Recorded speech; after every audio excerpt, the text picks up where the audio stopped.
Alright, so we got Kevin Punter with us today on Rip and Go, man.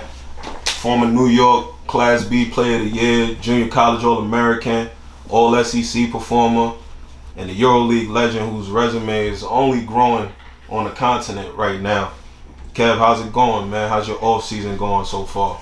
Off-season good, bro. Just cooling, in the city right now, but life is good, cooling. Can't complain, bro. Just taking it day by day, enjoying life, working. So everything's solid.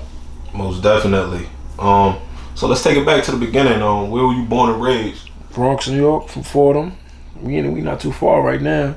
But yeah, from Fordham, but right by the 4 train. So I was born and raised. Got you. Near the Jerome Ave area. Mm-hmm. So what was it like growing up in that environment? Fordham Road, that's basically the fashion district of the Bronx. No, that's a fact. It was solid, bro. I had both my parents in my life. I thank God for that too, because if I had one, ain't no telling which way I would have went. My pops was like the basketball heavy. My mom was more so, more lenient with it, I should say. You know what I'm saying? So you know how that shit go. So I feel like I had a good balance. Cause I could have easily went to the street part. You know what I'm saying? Just from the environment that's over there. I live by DeVoe Park, so I could have easily went left and got caught up in some whole other. You know what I'm saying? So. But it was solid though, it was solid. Thank God for that, and that was it, bro. It was cool. Most definitely, man. I hear you say that your parents been in your life, they together and whatnot. How special was that to witness growing up, and how special is it to witness even now, knowing how many people's parents separated and whatnot? Man, it's a blessing, bro, because we don't see that happen all the time.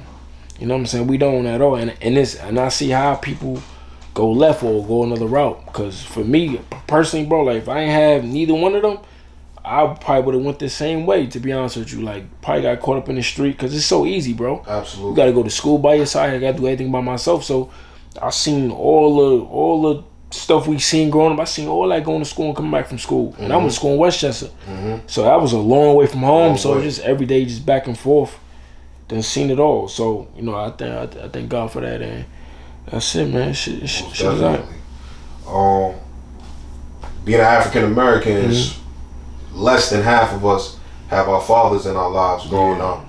So how blessed? I know you already expressed that you thank God, but just how blessed did you feel do you feel? Pardon me, to have your pops in your life, in your upbringing? Yeah, now I do. Not now being 30, but as you get older, you start to understand. When you young, you don't really understand it the way you understand it when you get older. So as I hit, let's say, college, first year pro, little things that click more. You know what I'm saying? When you still in high school or 6th, 7th, 8th grade, it may not click the way it clicked as you get older. When you start seeing younger kids go through certain things you used to go through, or see how they made a left turn when they should have kept going straight. So now being 30, I'm really, really great. I'm really, really grateful.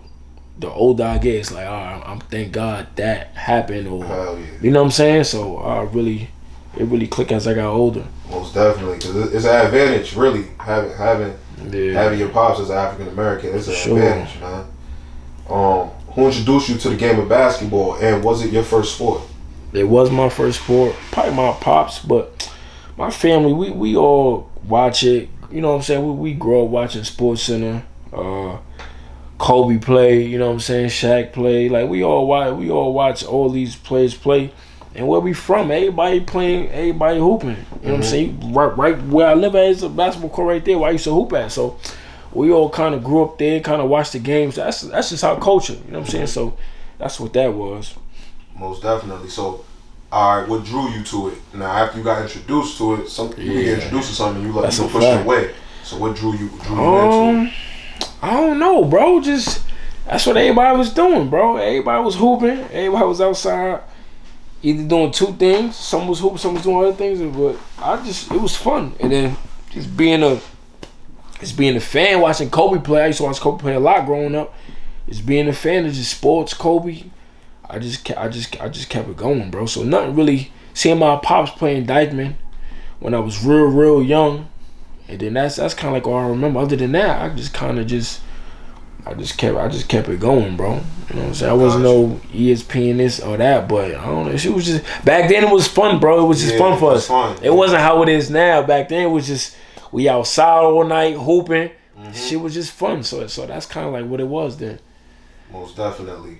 So moving along, we gonna get to high school. You referenced you went to school in Westchester. Yeah. What made you decide coming out of middle school or your family? My mom's, bro. Keep it being. My mom gotta be here for that. Cause I wasn't condoning me going to Salesian. I'm gonna be always funky. I love Salesian now.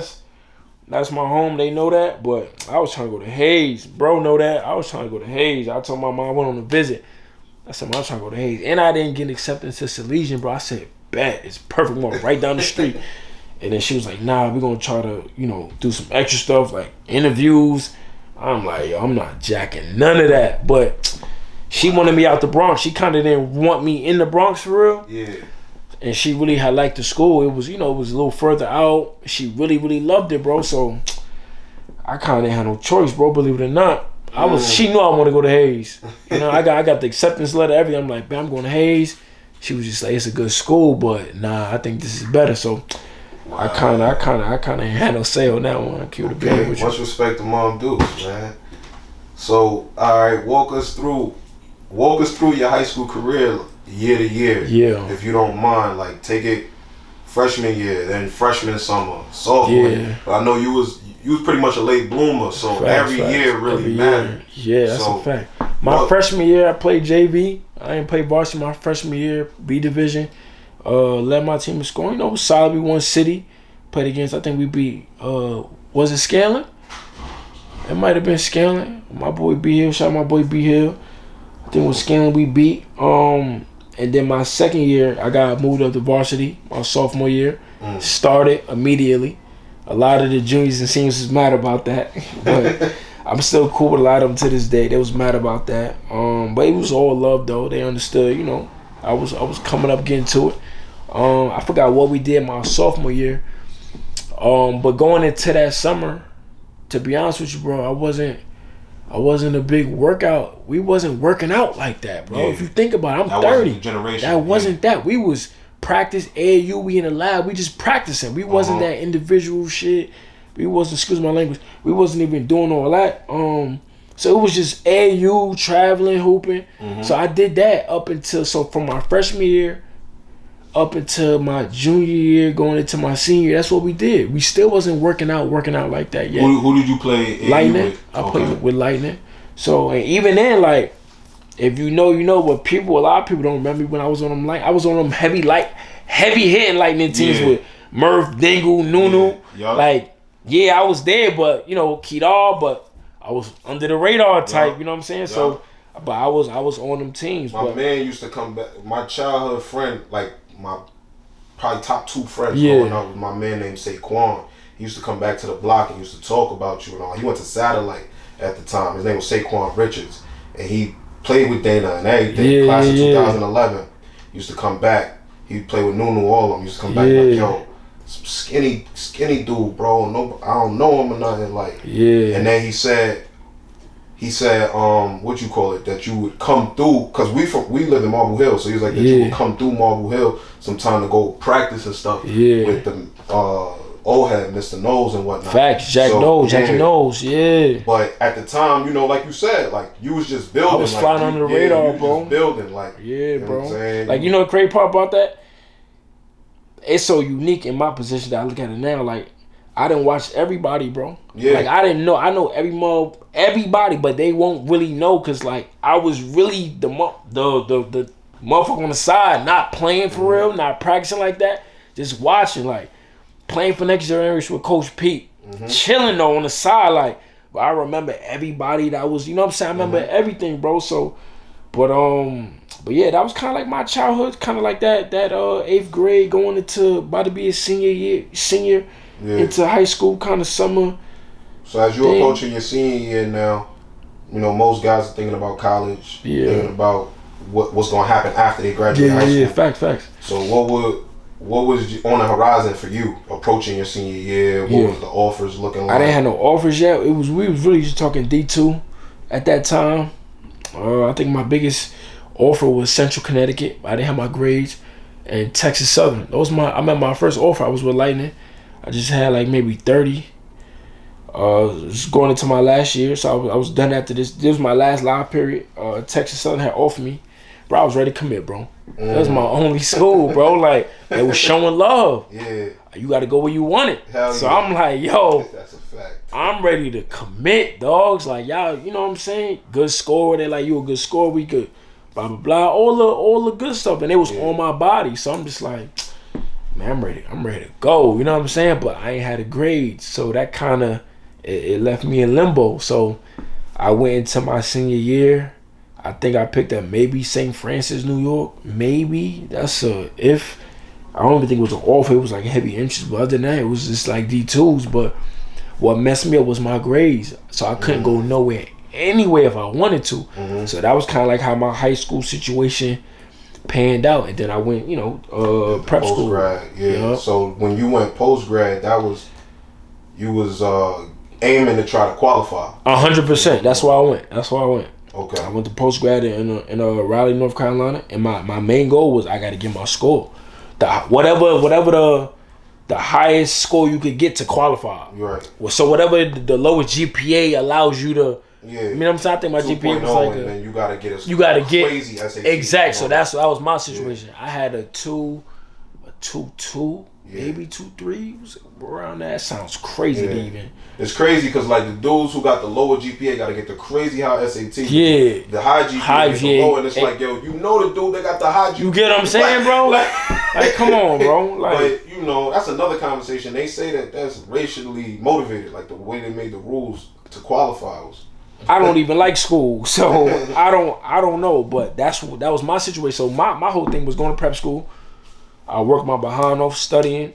Like, just in my books heavy, really trying to get my score. Because at this point, bro, I failed my SAT 7 times, bro. Like, and I like to tell people that too. Because people be out here, number one, front, and it's nothing to be scared of to say that. Because I'm probably not the only person that, you know what I'm saying? Like, but I like to tell people that, like, bro, like, bro, like, me, like, forget where I'm at right now, bro. Years ago, I failed that shit 7 times, bro.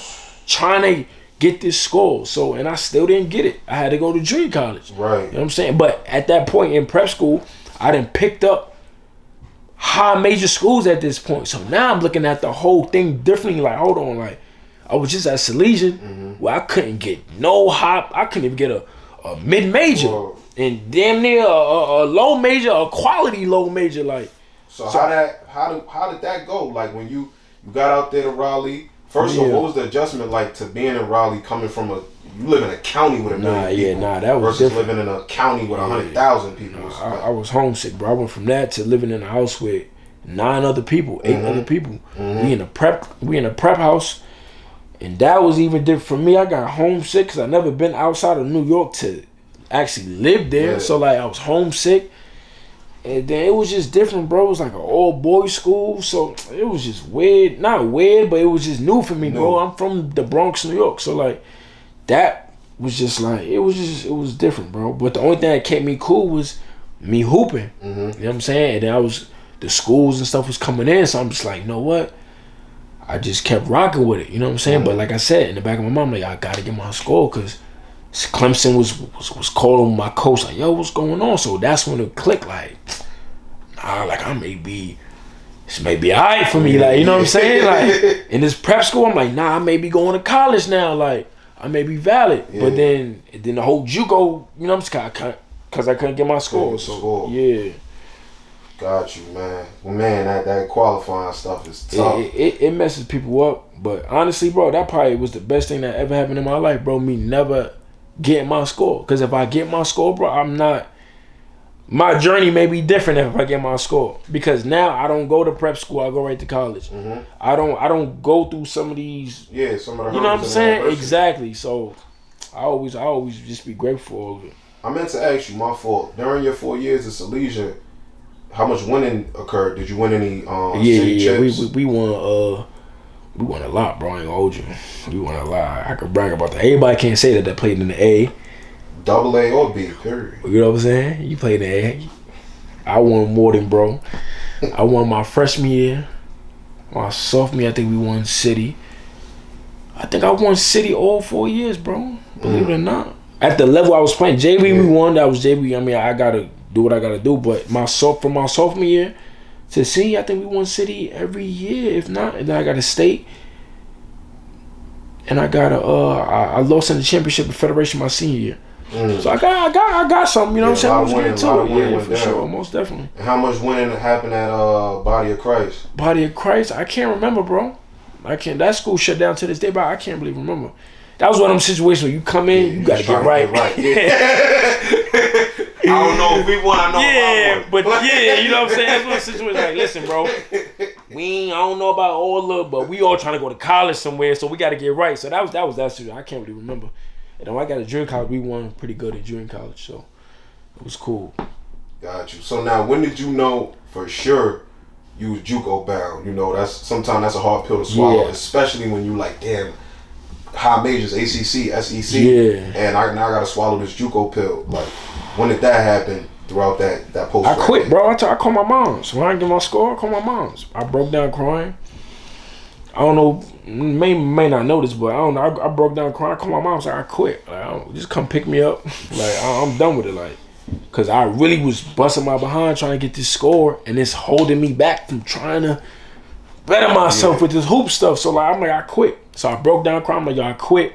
She was like, don't ever make a decision off your emotions. So she's like, calm down, call me back. I remember this shit like it was yesterday, bro. She's like, calm down, call me back. If you call me back, you want me to come get you, I'll get in the car and come scoop you. If you call me back and say you want to keep doing it, I'm with you. I calmed down, got all my emotions together, just was like, I want to keep doing it. Like, this is, I didn't know what Juco was, bro. I don't know what this is, bro. So now I'm going into another world. I don't know nothing about nothing, bro. Junior, what's that? Junior, what is this, bro? Right. Now it's coaches from junior college hitting me, talking to me. I'm like, bro, who are y'all, bro? Like, explain to me what junior college is. So now they gotta, like, it's a 2-year school.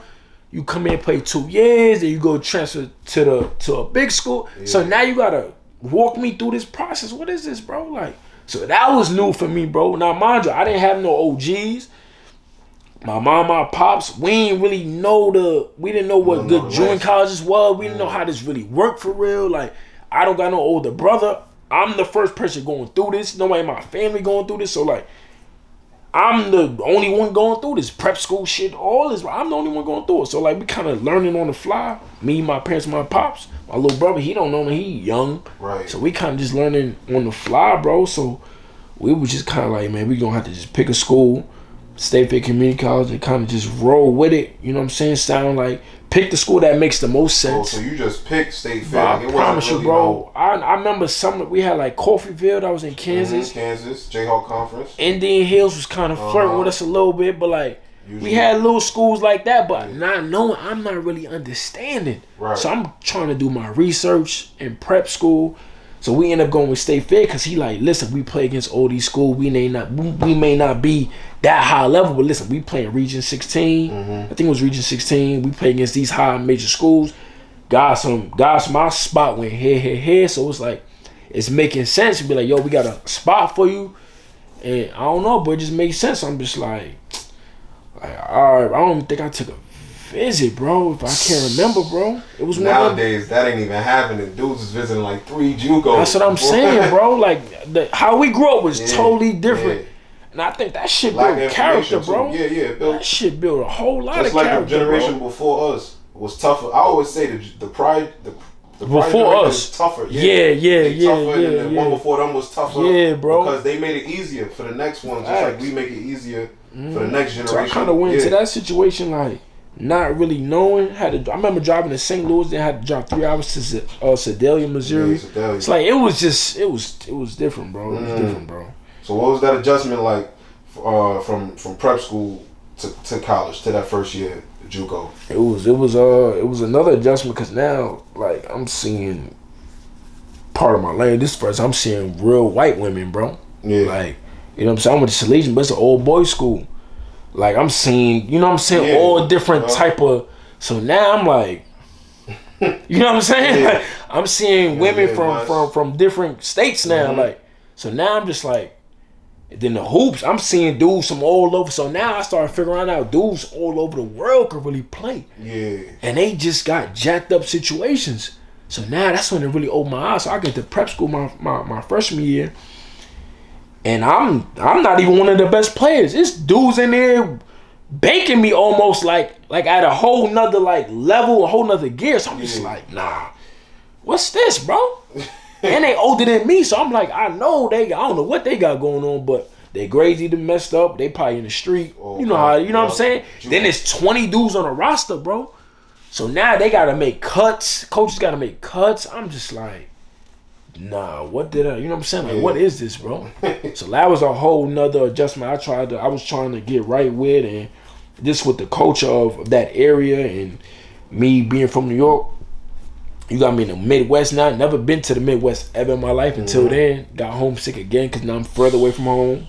Well, y'all in like a farm town? Like some low key, yeah, low key. Like it's like one McDonald's, one Walmart, like just one of everything, bro. You know what I'm saying? It's not a place you even want to go to. Like you don't want to go there. You know what I'm saying? So, but much respect to that. You know that school, that city, and stuff like that. But in that time of my life, bro, it was. I got used to it, obviously, but it was different though. Now you had a pretty good freshman year, regardless of being whether you was one of the best players or not. You still had a pretty good freshman year. So how did you figure out how to find your niche on that team your freshman year? Because sometimes that's a fact. struggle. Just being able to score, just having that niche of just scoring, bro. Luckily, I was one of the recruits coming in, so that kind of saved me too. We had a lot of guys trying out too, which was really good, bro. But luckily, I was one of the guys that was able to get a scholarship, so that kind of helped me stick and kind of helped me you know what I'm saying, get it right. But I understood that I needed to work. I thought I was pretty good. I got there, bro, and it was like another level of being good. And I peeped it and I'm just like, nah, I gotta. And that's when I finally start working out. Yeah. Working on my game. Who's some of the dudes like Kenny Cherry, bro. I was gonna ask you. Who's some of the dudes that like, bro, popped you in your head that you was like, yo, you know what, I gotta get my shit together. Kenny Cherry, bro. I seen this dude, bro. He went to Baylor. My good friend still to this day, bro. We was playing some team, bro, my freshman year. I can't remember the name. Matter of fact, nah, they from maybe close to here. I can't remember. It don't even matter. We playing some team, bro. He got mad. He was like, I'm about to run on 5 straight. So in my head, I'm like, all right, like I'm fake on a pound right now. I wasn't really playing well. So I'm like, all right, this nigga ran on 5 straight, bro. Like bag, got to his pull up, like 5 straight times. I'm just like, but then that same year, bro, I used to walk to class. I used to cut through the gym. Like 7 in the morning, he used to be in the gym, bro, on the shooting gun. Going cone drill, bro. I'm talking about dripping sweat. I think I told the story before, like dripping sweat, cone drills, bro, 7 in the morning. That's how he giving it up in Juco. What? In junior college, bro. I'm a freshman, he a sophomore. So like it's new to me, so I'm really just watching, observing, and bro, he work at the crazy, bro. Like mind you, I work hard too, but I don't work out. The workout thing is not really. That's not what you're doing yet. You still talking 2012, exactly. So it's on its way, but it didn't really fully kick in. So every day I'm walking to class. He on the gun. He's setting up the gun, but he giving himself a series though. He finishing with the shot. It's like, bro, every morning, bro. It's like 7 o'clock in the morning. So that, and he already dripping sweat. So that means he was up by like 6, cause he looked like he about to get done. And it was just every day. I'm just like, nah, bro. And then in the game, he cooking. So I'm like, nah. So that's kind of like when it started to click for me. Like, nah, let me start putting some extra work in. And then towards the end of that freshman year, and then that freshman year going into my summer, I worked with Jack Knowles that entire summer going into my sophomore year. Worked with Jack, and you know he old school. Yeah, he old school. So it's old school. Conditioning, monkeys, all that. Everything. My pops, I went to middle school at Intech, so I already know so he coached my pops, so I knew him for a long time anyway. So when I told him, when I came home that summer, I said, I want to work out with you because I know he going to hold you accountable. He going to keep you disciplined. And old school, you know, old heads, they not playing the stupid little game. Yeah. Nah, bro, that I worked out with him that whole summer, bro. Going into, about to go into my summer, I was with Jack and I was at Intech every day, bro. That's official. Every day, bro. I hated Jack every day, bro. I couldn't stand him, bro. Could not stand him, bro. He used to make play 1-on-1 full court all day long, bro. All day long, bro. He taught me the on the ground layup, bro. He taught me so much, bro. Like with just dribbling the ball, like shit, crazy fundamentals, bro. Like them old heads, man. Yes, bro. They got them fundamentals super sharp, yes, man. Bro. You know what I'm saying? So that's something I know you said you worked out with Jack. You did any like Mullins camp or? Yeah, so when I went into, he was preparing me for Mullins camp because I got invited to I think it was top 75. So I had got invited to top 75 that summer. So I came home and that's when I was like, that's when the training started for me. Because I'm like, yo, I gotta prepare. Like, I gotta get better. And that's when I went to Jack. I was like, yo, I need to be in the gym with you every day. And I live right on Fortnite, right down there, you know what I'm saying? So he's like, yeah, come here. This time every day. I said, say no more. I was with him every day, bro. He got me ready for Mullins. I went to Mullins and killed Mullins, bro. So that's when I started. At that time, Auburn jumped. Yeah. They was like, yo. Once you killed Mullins back then, listen, like bro. Your life changed. What life? Listen, bro. Killed Mullins. I was calling my pops like, yo, I killed it. Blah, blah, blah. Like, tell me everything. I get back to school. Auburn called one of my assistants like, yo, like, what's good with him? Like, we like him. Had a good Mullins camp.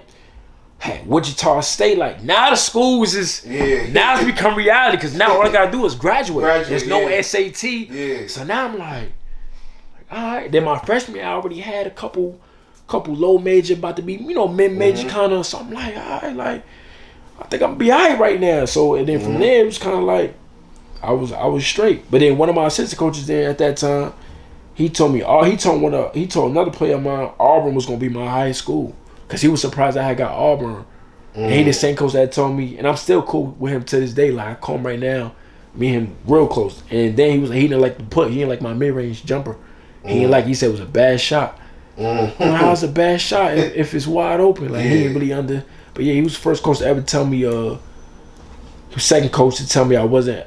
No. He was the first coach to ever tell me, don't ever shoot a mid-range jumper because it's a bad shot. And Auburn will be my high school. And then my AD at Salesian told me I'd never play Division I basketball ever. Oh shit! Yeah. Wow. And we take it back to Lightning, like. And I ain't gonna name drop, but I had a coach tell me at Lightning, I'm too skinny to play Division I basketball. I'm not strong enough, and I can't really dribble. But I remember all this shit, bro. Like it was yesterday, bro. A true killer's gonna always remember. I remember all of it, bro. So that's like, wow. And I don't even hold it against him. Yeah. I got good relationships with all of them, and they know what they said, but I don't even care, bro. Shoot. But you know what's up. You know what I'm saying? That's how I look at it. One of my man told me, you ain't never gonna coach no big time player, bro. Like, like my right hand man told me that. They told me adversity early on before I really knew what that was, bro. Yeah. Before I knew what that was, but it's a little thing I'll never forget what people always told me. That's why I never really cared about weights. I never was the guy that's about to lift heavy because he told me I couldn't do it because I was too skinny. So now I'm gonna show you why I'm gonna do it while being skinny. Right. So I'm not gonna you know what I'm saying? I'm not no weight guy anyway, but that stay in the back of my mind like, fuck them weights. Yeah. You know that's official. So alright, so now you go into your sophomore year, you obviously you became Juco All-American, you averaged a dub, super efficient from the field, 57% from the field, 37 from three. How did it feel for all of that to come together? Oh, and y'all made it to Juco Nationals. So how I feel to have all that come together while winning as well. Felt good, bro. I put a lot of work in that summer, you know what I'm saying? So it felt good. I was with some real dudes that I had a real good relationship with. You know Kedar Edwards. Yeah. He was with me. He been with me since I was Lightning. Like so we was in the sandbox, bro. So he been with me. So we was winning together, which we've always won together as kids and stuff like that. So it was good, bro. Like I had a good time my sophomore year. It was good. When did you commit to your 4-year? You committed in the early signing or the late signing? No, I think it was a late sign. I had committed to Mizzou. Okay. And then what? And then Frank Haith left. He went to Tulsa. He was about to come to the Bronx to see my mom. My mom said, don't sign. I was ready to sign, bro. My mom said, don't sign that paper until he come see me first. Because he said, I'm about to pull up to the Bronx. Yeah. I'm like, all right, bet. Mom Dukes is here. So she was like, nah, don't sign. I had the paperwork. She was like, don't sign until I talk to him, until he step foot in this area. You know what I'm saying? Until he pull up. Like, don't sign. I'm just like, I'm ready, bro. This time. Like, you know what I'm saying? But crazy part, the night he was supposed to come, he didn't come. He wasn't answering his phone. He took the job to Tulsa. Broke my heart, bro. Because mind you, bro, all this stuff I just went through, we finally here. Now you dipping. Now I'm just like, that big business. Bro, big business of college basketball is something different, man. And then that's when the floodgate opened. So Kim Anderson was the coach there. I was talking to him, but I decided to open up my recruitment. And then when I opened up my recruitment, my whole thing changed, bro. That's when I had every school in the country. I had every school you could possibly, SEC, Big 12. I had everybody calling off, not offering, bro. Like, we got a scholar. We offering you a scholarship right here, like a scholarship. Head spinning, and then I had visits set up to. I was at Mizzou already. Took that already. I had visits set up to SMU. I was about to go to SMU with Larry Brown. I like that school a lot because he was an NBA coach. I'm thinking, you know what I'm saying? Then Moutier was there. He was on his way coming in. So I'm like, NBA coach, you got an NBA prospect. I need to be around that because, you know what I'm saying? And then Tennessee, and I took a visit to Western Kentucky because I had a real good relationship with one of the coaches. And that was, I think I had one more school I was going to take a visit to, but I can't remember the school. Had A&M, had Gonzaga, Texas, like, I had all the offers, bro. But a lot of them offers was blank offers. It was an offer, but they just want you because you the best. You're the best available. Exactly. They just want to make make the school look good, make the team look good. So, and I went to Tennessee mainly because Donnie Tyndall he was recruiting me when he was at Morehead State, and when I was in prep school, he wanted me, and I was messing with it, but my grades. So all that came full circle. He had got the job at Tennessee. And then he called me ASAP. Like, look, I got the job at Tennessee. I'm in Tennessee now. Like, I remember we was talking when I was at Morehead. So it made it easy. It made it comfortable. I know what kind of coach he was, kind of guy he was. So I'm like, all right, babe, go to Tennessee. I took my visit to Tennessee, bro. I committed the next morning. So now, why? I mean, not even why. How was that transition? Going to Knoxville when you got there now, it's a step up from the Juco. Whole nother. That's when it kind of kicked in. Like, I called my mom's one time, like, yo, this campus may be too big for me. Like, bro, campus was, you giving me class over there, and I gotta be to the gym over there, and you only giving me 15 minutes to get to the gym. Bro, the campus so big, you gotta take a bus. Right. This bus is going all through the campus. Now you gotta take a bus from here to all the way over here, and you gotta make stops too. It's like, bro, it's like catching a 12 bus or something, bro. Like, it's the same thing on campus. So like, that was different for me because I'm just like, it's a lot. It's hot. Then the strength coach got us carrying this jug of water. Now they trying to put weight on me. You know what I'm saying? So now I'm dealing with mad different things. Now you gotta wake up mad early for weights. They got us lifting crazy weight. I don't even lift weight. You know what I'm saying? Like, the conditioning crazy. They put me on a meal plan because I'm about 164, 165. That's something I got to 190, bro. Ridiculous. Couldn't move. Nothing. Like, so I lost all that weight. Ace, I said, I can't. I told Sean, I'm like, bro, I can't move, bro. Like, so I was like, I naturally was like, I'm just not. You gotta cut some of this weight down. But I for sure still was bigger. I put more weight. I got to like maybe 180, 185. It felt a lot better, but I was 190, bro. And I was just like, nah. That's just not good for And I was just like this. Like, it's like, bro, like, oh, you look good, but it's like, bro, I can't hoop, bro. I'm stiff. Like, I can't even move. So that was kind of like my junior year. So it was different, bro. You had a good junior year. Yeah, I had a solid year for sure. A lot of dudes come from Juco. You play 30 minutes a game. Yeah. I view that as the most important stat. Yeah. Dudes don't come from Juco and play 30 minutes a game at the high major level. Yeah. So I mean, Donnie had to have like something, and you was getting double digits as well, so he had to have like something about it. How did you feel like your season went? I thought it was solid. I was playing with Josh Richardson, playing with a lot of guys that had, been playing for 3-4 years, so they helped me a lot. Mm-hmm. Them 3-hour practices was new. My whole body cramped my first practice because you don't really understand the intensity of a 3-hour practice. Number one, practicing for 3 hours is crazy. Yeah. But I didn't really understand the intensity of college basketball, especially at a high major school. Yeah. So my first practice, like my whole body cramped, and I was done. Like the summertime is one thing, but then once that official practice starts, it's a whole nother fall. I seen a whole different form of Josh Richardson. Yeah. You know what I'm saying? Now he about to be here senior now. So you know how that goes. He trying to get to it. So, you know what I'm saying? So that was different for me. Coach, coaches be all cool during the summertime. October hit, whatever practice hit. Yeah, all right. F you this, F that, you wasn't good anyway. The summer is teaching moment, and then the fall is asshole moment, quite frankly. Bro. Cause I'm trying to win that. Yeah, bro, it was like, yo, what, huh? Like, what's going on? Like, but luckily I'm a workaholic, so a lot of times I was straight majority of the time. So after that season, your junior season, I know they let go of your coach, and Rick Barnes ends up coming in literally days after they let go of Donnie. Yep. So what was that process like, and were you even blindsided, or did you even have a clue that? Knew. Yeah, we knew even before. We knew the investigations of the NCAA with the whole situation. Yeah. So we already knew he was out. We just didn't know who was pulling up.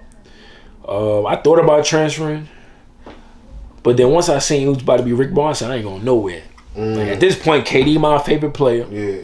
I knew who he had on them Texas team. I'm a junkie of this, I'm already known. So I'm just like, nah. Once I seen he was pulling up, I'm staying, bro. Like, cause I know what kind of knowledge he giving. You know what I'm saying? He a good coach. So I'm like, nah, I'm staying, bro. Like, and then that was it. I just stayed. We had like them summer, that summer workouts. Yeah. What was the initial conversations like with Coach Barnes? Kind of like just saying a lot of guys won't be there. He gonna try to weed people out. And that was it. Like, obviously, I was going to be a piece that was going to stay. Mm-hmm. He liked my games. That's the first time I heard somebody say, somebody of that stature say, because he has a lot to say he feel like I could be a pro. Mm. He said, I think you could be a pro, but you gotta change your shot. Mm. I don't know. You talking about change my shot? All right, cool. Like, maybe I gotta shoot fast or something. But he was like, you just gotta change your shot if you want to be a pro. First time he said it, but then that was the end of the conversation. So that was kind of like how our conversation went in the summertime. And, we'll hoop. He'd be watching. Everybody trying to impress. Everybody trying to stay. So, cooking, everything, shit like that. So, that was it, bro. And not until, I think before we all went home, he was like, you want to be a pro, you got to change your shot for real. I'm being for real. And that's when it clicked. He was like, look how KD's shooting. Look how this guy shoot. Look how that guy shoot. You got to shoot quicker. The league guys is big and longer. That's on pause. You know what I'm saying? So he like, you got to be able to, So I'm just like, he was like, yo, if you serious, let's do it. It takes 21 days to build a habit and 1 day to break it. So he said, if you serious about this, you're going to be in the gym every single day. So I did not come back to the Bronx. I stayed right there. I said, I want to be a pro. So he was like, all right, let's start tomorrow, whatever. We started tomorrow. I didn't take a day off that summer. I probably took 1 day off. But I already had probably working out for 3 months straight. And in college, they chart everything. Right. Every little thing, bro. Right. So the end of the summer, we in the meeting room with everybody. And they got, they chart everything. It was like, yeah, only, I had the most days in the gym. And I had 1 day off that summer. I didn't take no days. I had 1 day off out of, let's say, 3 months. For however many months, had 1 day off. But I didn't have a traditional workout, though. I didn't shoot outside the paint the whole summer. You know what I'm saying? So, like, all heavy ball work, all form shooting with a heavy ball. So we broke my entire shot down. We threw that in the trash. And I did no layups, nothing. Just all one arm, What was it about your old form that needed to be ironed out? I shot the ball behind my head, like all the way behind. I don't even like practicing it. I don't even want to show you it. I'm cool, but that's why I said I shot back there. Like it was still like now. I think about it today. Like it was cash though in a way, but like I'm glad he made me change it though, because now my shot is a lot quicker. But it's a whole lot. I've had kids I train like that. That margin for error, it's crazy. Of how much distance has to travel. But I used to get away with it because number one, it was back there. My arms is long, so I could still kind of get it over, shoot it over you. But he was like, "Yeah, you gotta get it quicker." But so that whole summer it was just form shooting, bro, with a heavy ball. That whole summer I didn't shoot outside the paint. The closest I got was free throw line. And I was it the entire summer. That's how it is when you're trying to build a new jumper. Man. Yeah, it was frustrating too, but we got through it. Had days when I ain't make a shot. Like once he started letting me put my guide hand to it, but he was like, "Don't touch the ball with your guide hand, just leave it there." And he was showing me videos. Bro, it was looking so pretty. Like mind you, I know how I shoot before because back there. But once he was showing me videos, I'm like, nah, bro, that's really how KD shoot. Mind you, that's my favorite player. So I'm like, and I'm fake modeling some of my game at them at this time. So I'm just like, nah. So it fake gave me hope, like, nah, this look good. Like, I'm gonna keep this going. But them days not be able to make a jump shot, bro. Like once I started putting my guide hand and was shooting, bro, I was bricking everything, bro. And like, it was days where I would not make a jump. And you talking about going into your senior year. And we talking about going into my senior year, bro. And I asked him, I said, "You think my shot will be ready by October?" He said, "Yeah." I'm asking him that. "You think my shot will be ready by October, bro?" They was like, "Yeah, don't worry about it." But mind you, I'm having 2 days where I can't make a shot. With the new form. I can't make a shot. And then in my head, I'm just like, how's it gonna look once I start doing it off the dribble? Cause we didn't do nothing off the dribble, we just form shooting. So will it change a little off the dribble? Like I started getting all these thoughts in my mind, bro. But come October, bro, it was ready to go. It sounds crazy, but that's how it was ready to go, bro. Like that's really how it is. It was ready to go. Now it's like it's second nature. Now I don't even think twice about it no more. Yeah, you know. Man, shout out Coach Barnes. Shout out Coach Barnes for sure. That's my guy right there, bro. So I know the Vols struggled that year, Rick's first year, but I mean you had a tremendous year individually. You averaged 22, you was all SEC, had over 600 points as an individual. Ended up having the most points a 2-year player has ever had at Tennessee. What do you think allowed you to be able to do that and have such a historical season? My work ethic. I always go back to my foundation. It's just understanding what my goals were going into my senior year. My work ethic, and also Rick Barnes too. I'll say thirdly, just because he put me at the point guard position. I ain't never played point guard ever in my life, bro. I've never even handled the ball this much. So now he put me at the point guard position in the SEC. You know what I'm saying? So that was different for me. And he probably yelled at me the most that year, my senior year. I got probably yelled at the most. He held me accountable the most, more than anybody. So it's like it's a mixture of a lot of that, of a lot of it. So I think that's what helped me to average 22 to be a leader. So yeah, a little bit of all of that. Got you, man. So now as the season winds down, you know, you're a senior, you thinking about the pros. What are your pro prospects looking like? I know you had suffered an injury that year as well. So, you know, what's going on with that? Where's your mind frame? What are your representation or people around you letting you know like what's what as that senior year is winding down? As that's winding down, you know, we rapping with some agents. Currently my agent now, I was talking to back then, he's still my agent now. We rapping back then, trying to, you know, he kind of basically presented himself, trying to show me what the future holds. So at some point we start working with each other, not officially, but, you know, like unofficially, but he understand like I'm pulling up with you, like, you know what I'm saying? Like I'm rocking with you. So he understood that. So his thing to me was, listen, finish your season strong. I think it's like 7-8 games left. He's like, yo, finish strong. where we at right now, we could probably go late first, second round.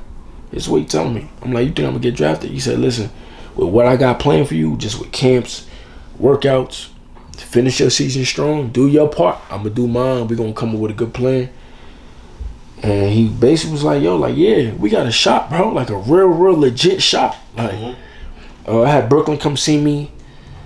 One practice, one shoot around practice, something like that. So we got a shot. I'm like, all right, bet. Like, that's all I needed. Like, I get even more hungry. And then we play Kentucky, and then it was over. Just like that, bro. And you know the crazy part? A lot of people don't know this. If you watch the game to this day, I was hurt before the game started. If you watch the game from jump ball, I was hurt then, bro. And I told myself then I'm not gonna finish the game, but I gotta play because that's just my mindset. I gotta play. But if you watch that game, I was limping from the time the game started, bro. I could not move, nothing. But I played it off so well, no one really peeped it. But I was in pain on the layup line. I had to go back to the locker room to take the tape off. I'm like, bro, I told the trainer, I said, my ankle hurts. What happened?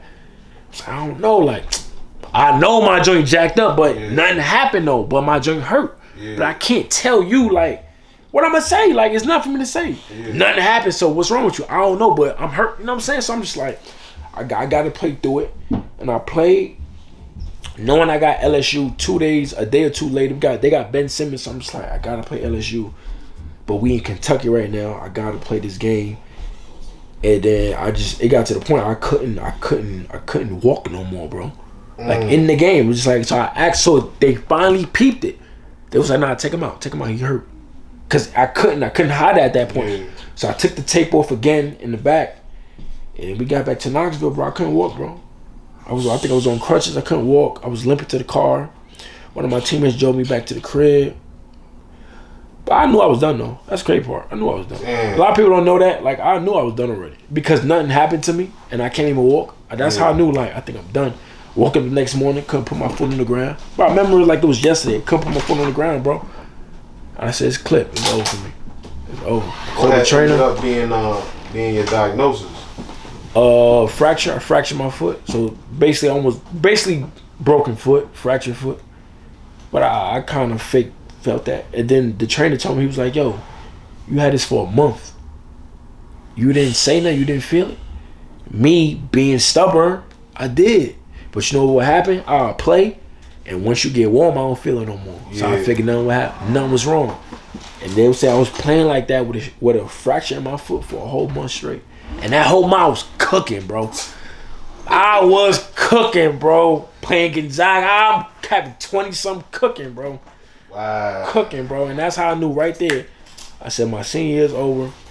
I don't know what my career about to look like. I fake got depressed because I had to go get surgery. Now I just heard that we both should be getting drafted. Now I know for sure I'm probably not getting drafted. You know what I'm saying? Because a lot of people were saying it was my senior year a fluke because I came out of nowhere, averaging 20. Like, I heard a whole lot of different. I remember one year Karis LeVert was at Michigan. He went before me. He averaged damn near the same. He was a senior, and I called my agent. I'm like, bro, how he get drafted, bro? And I technically almost had a better year than him. My agent was just like, look, bro, he been at Michigan for X amount of time, been doing that. Yeah. So they gonna go with the dude that been doing that rather than the dude that came out of nowhere averaging. So they don't know if it's a fluke or not. Me knowing, like, bro, I've been scoring the ball my whole life, bro. This not no fluke, bro. Yeah. I just got into a good situation with a coach that let me rock. Like, it's not no fluke, bro. Like, but once you start entering that pro stuff, that league, it get funny. Yeah, it's different. It get funny. Yeah, so I had to get surgery ASAP. I thought about still coming back to play in the NCAA in the tournament, but they was kind of like, man, you gotta think about your future. Like, do you want to come back and do this college stuff? Because I wanted that 1,000 points. I'll be the first person in history to have 1,000 points as a 2-year player. Yeah. I was already peeping, and I was trying to get it was something else I was trying to get. So I was like, nah, I need that, bro. Like, where we from? Like, nah, I need that. Like, people not doing this. So that was kind of weighing on me too. But I was just like, man, I got to get surgery, and I got a call. It was over after that. It was over. So now leading in, like, after you get the surgery, you got those few months in between the season ending and the draft actually happening. When do you start working out? Like during that pre-draft period? Probably late pre-draft, right before the draft. I started back working out. I think I had surgery January, February, March, April, maybe March. I don't know. I got surgery right around right around tournament play. Not the NCAA tournament, but the conference tournaments. Yeah, right around then. I'm at the crib right here in the Bronx. They playing who we played? They played somebody. I got my foot kicked up on the back 'cause I had just had surgery. And I'm just going through it, bro. I'm depressed, like I can't do nothing, bro. Like, keep it a bean, bro. Girl at the time in Miami, wildin'. You know what I'm saying? Like, that's the part. I'm gonna tell you the real, bro. Like, everything. I'm like 18. How old am I? I'm like, nah, I'm like 21, 22. Yeah. So it's a whole different, you know what I'm saying, bro? I'm like, dogs, like, everything was crazy. So after we had won, we beat somebody, bro. My phone ring, bro. Mind you, I'm already going through my phone ring. It's a FaceTime call. It's my teammates, bro. So my teammates called me after the game, bro.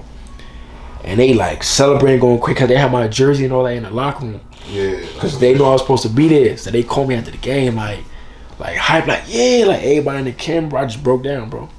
I just broke down because they knew how much I wanted to be there. I tried to fly out there to go to the game, but I just couldn't move. Yeah. And I had just got out of surgery like 2-3 days ago. Yeah. So it was like, bro, I'm off meds. Right. You know what I'm saying? So I'm just like, I can't even do it, bro. So they called and that shit made ESPN and everything, bro. Like, I was like, damn, son, like. And then from there it was kind of like my road to, you know what I'm saying? My road to kind of getting back. When was you able to get back, like, to work out? Did you even work out for any teams? Yeah, I worked out for the Lakers. I worked for the Clippers, and I worked out for Washington, and I think it was 3 teams. And that was me. Really, I don't want to say I rushed, but like we was ahead, like say like 2 weeks. Cause we tried to get some teams wanted to still see me. So I'm like, all right, that's a good sign. Like some teams still want to see me. So that's when I got introduced to Rico Hines. And he started getting me back right. You know, coming out of rehab and stuff like that. So once I got better, I flew out to LA, and the same people I work with today was working with me then. Like my same doctors, trainers, Rico Hines, everybody. So they was, you know, helping me in my process, getting back, things of that nature. That's how me and Rico got so close. That's how me and Pascal, because me and Pascal, we did pre-draft together. We was roommates in pre-draft. So I see him every morning, work out with Rico, and then go to a flight. Yeah. And I'm coming in on waiting to work out because he about to leave. And Rico, you know, got his one-on-one with me because we about to work. So I'm just like, damn, like, he doing all the stuff I'm supposed to be doing, but I'm just hurt. Yeah. So that was a tough pill to swallow, bro. Like, tough pill. But then we had some workouts, and then draft day come. I thought I was gonna get drafted because I was on Brooklyn's board. But in order for me to get drafted by Brooklyn, a lot of different things had to happen. But my agent at the time, well, still my agent now, he told me, he was like, you on a board, but a lot of just different moving pieces got to go on for them to really draft you. So I thought maybe like, I'll probably get drafted, and then I ain't get my name called. It was like a reality check, bro. Like you could be on top of the world, bro, and just like that, it's just like it could just be over with.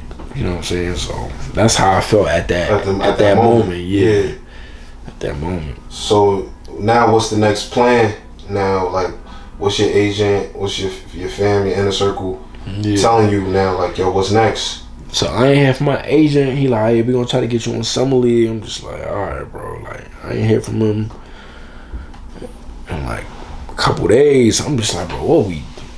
Maybe it felt like a couple days. It might have been 2 days, bro. But in that moment, it's like, bro, like, cause usually, once again, I'm used to seeing dudes not getting drafted, but they phone ringing, yo, you getting a 2-year deal, or you gonna write the summer league with this. So like, you getting information automatically as soon as the draft is over. That didn't happen for me, bro. Right. I'm kind of waiting a day or two, like, yo, what's going on? Like, you know what I'm saying? So that's kind of like where I was at with that. And then he finally called me and told me, like, I got you a spot with the T-Wolves. I'm just like, And I worked out for the T-Wolves. My fault. I worked out with them twice. Oh. So I'm like, and I had a good worker. So I'm like, oh, all right, cool. Like, they had drafted Chris Dunn. They had Tyus Jones coming back. So I'm like, all right, cool. They got 2 guards, but let's get it. Like, that was my mentality. And then went to the T-Wolves, and man, that was the first time I understood it was a business. You know what I'm saying? How that summer league experience really went for you? My first game played against Jokic, and it's crazy now that was Jokic back then because it was a big fat dude. Fake was cooking, and I'm just like, yo, he not bad though. But I didn't know who he was at all, so I'm just like, he not bad. But I ain't paying nothing. I ain't paying no mind to it. But I came with the bench. I'm thinking. I remember the coach and all that. Flip Saunders' son. Yeah, that was my head coach. I'm thinking he mad cool and all that. So I'm like, I may be valid. Like, I averaged 22. You know what I'm saying? I'm straight. Yo, bro, playing against Denver, bro. The first quarter go by. I'm like, all right, you know what I'm saying?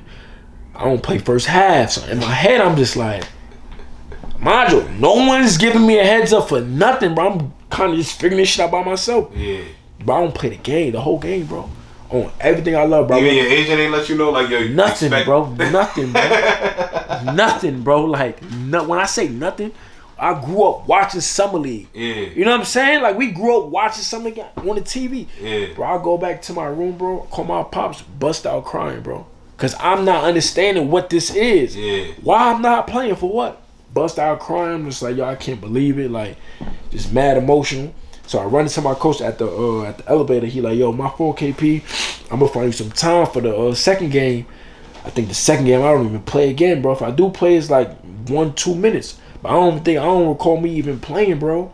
And that's when it kind of clicked, like, oh, okay, like, I'm off this. Like, it's curtains for me. Like, I'm not jacking this at all. And then my third game, the rest was just history, bro. And I played the most, like, the championship game. But at that point, I was already signed, going overseas. So you had signed Lavero I mid-summer signed league? Lavero towards the end of summer league when my agent was like, yo, I got a deal for $40,000. I'm like, for what? Like, nah, I'm straight, bro. He's like, all right, you don't got to take it, but I'll put you in the G League. It's going to be less. Yeah, right. I'm just like... I don't even know if G was doing 35 back then. Nah, they was doing... 28 or something like that. They was doing, like...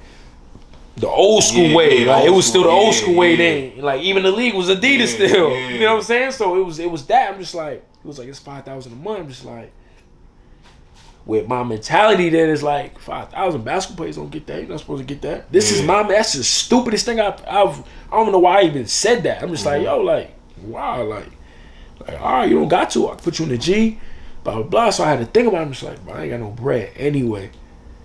I ain't got no passport at the time. So I'm just like, I feel like I ain't got no choice. So I'm like, you know, I'm gonna go there, get my mojo back, get my confidence stuff back, and maybe I could try to make a run at this the following year.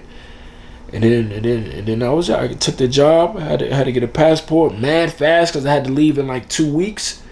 So we had to get the passport expedited. Yup. So we had to do all that, and then that was a whole nother, man. Look, going overseas my first year, talk bro. about that, man. Like, what did you even know about life? Nothing, before? bro. Nothing.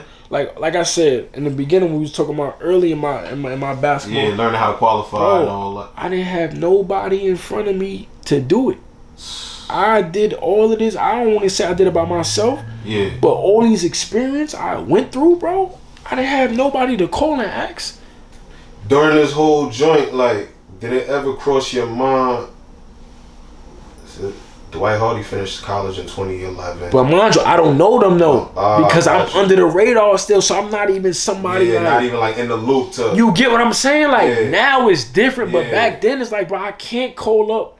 I can't. They're not gonna even know who I am. I used to look at him like back then. By 2016, I'm looking at him like, yeah, this dude is playing First Division Turkey. And he's staying there for mad years. And, like, yo, everybody should be picking his brain. Like, I remember an old head once telling me, Todd Grant, he played in Milan and all that back in the 2000s. He said, yo, if he make under $500,000, I'd be surprised. And I remember like thinking to myself, like, damn, like, I'm like 22. I'm like, damn, son, make $500,000. Like, like word, like, and then I start adding up like something in that league, like 5 years. Like, that's a fact, bro. Oh, all right. That math is math. That math is exactly. But like I said, I don't got nobody in front of me that I know that I could call up or get in contact with that did it. Right.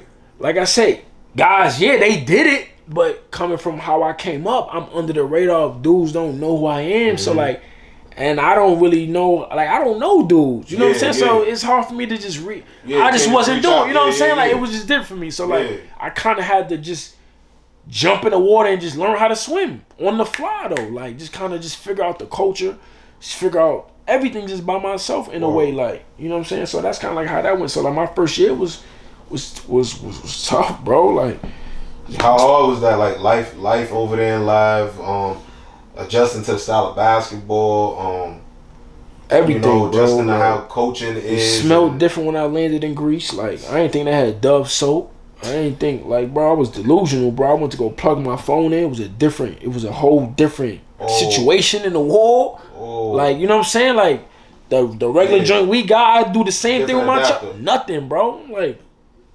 Try to text my mom. I landed my whole joint green because I didn't know your phone I don't know nothing, bro.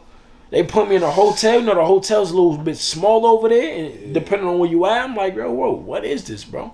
Having a hard time eating, sleeping, food different, yo.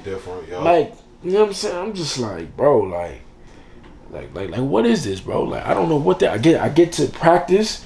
Some dudes don't even speak English. Right. It's not that many American dudes for it's like maybe 2-3 other dudes. I'm coming in with my style of play. Coach like, nah. When you draw 2, you kick to the corner. I'm trying to go through 2. Yeah. You know how we get. Like, I'm trying to teach like, yo, bro, like when you do here, pass to the 45. I'm like, what's the 45, bro? The 45 is free throw line extent, But what's the 45? You know what I'm saying? I'm just like 45.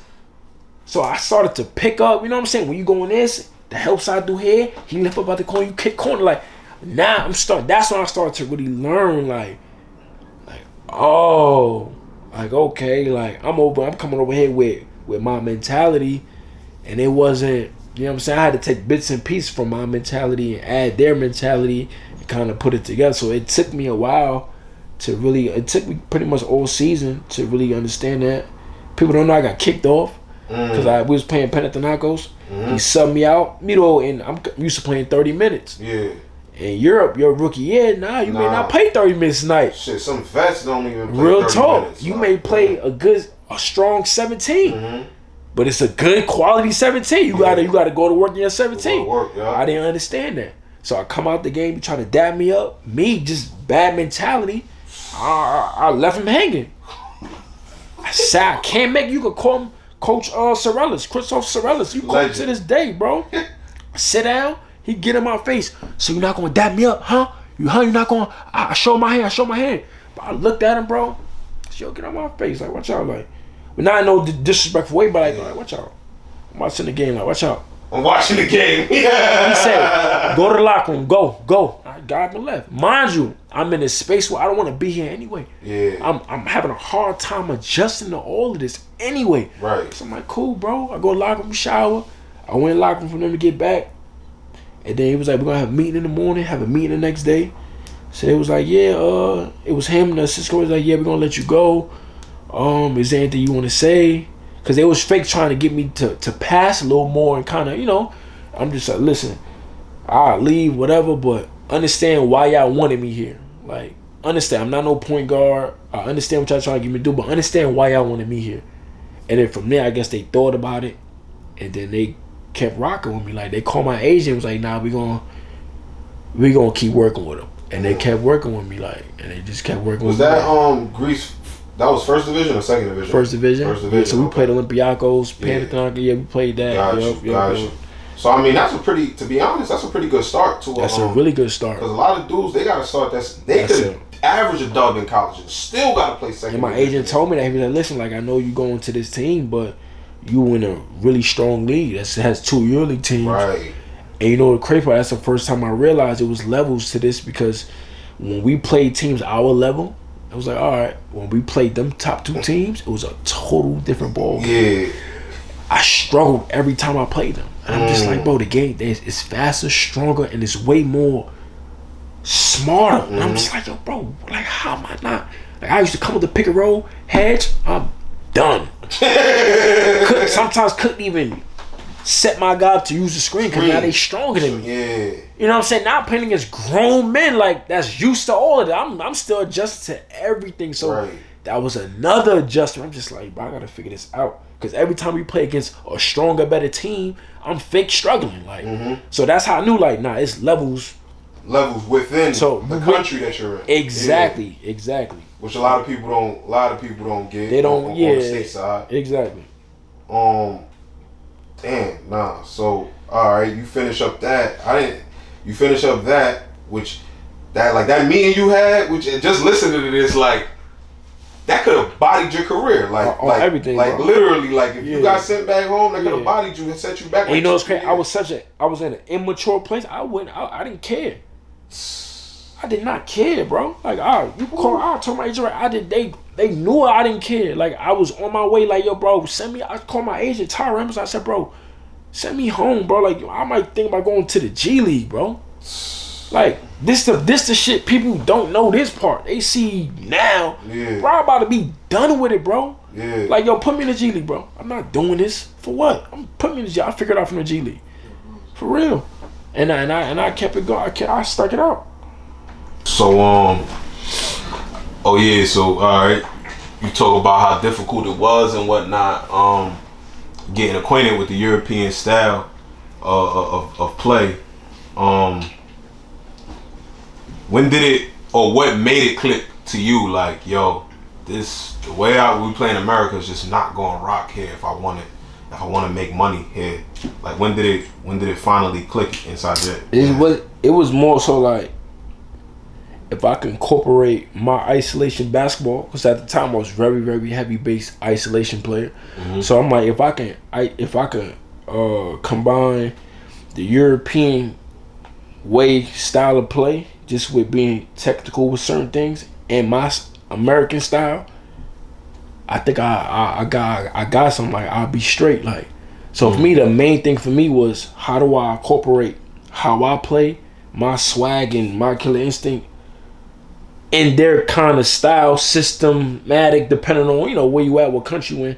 How can I combine the two to when to play ISO more or when to kind of be more team oriented and stuff like that. So I was real big on that part of it. So I'm like, I gotta figure out how to be a scorer and be dominant without being so much on the ball and so much taking 50,000 million dribbles and being just so dominant with the ball. I could be dominant, just move without the ball, like back cutting and doing simple things, catching and shooting, pump fake, just keeping the game simple.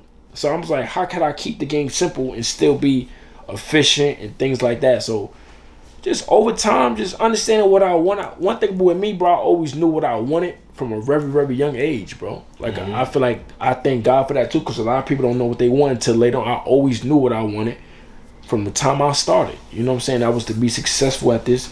In what way, I don't know, but I wanted to be successful at this. So for me, that was kind of like how I looked at it. Like, all right, my freshman year, my rookie year, it was cool, little bumps, but my sophomore year, my second year, I took a lot from my rookie year. So let me continue to build and grow from what I learned there and just try to keep building each and every single year. Right.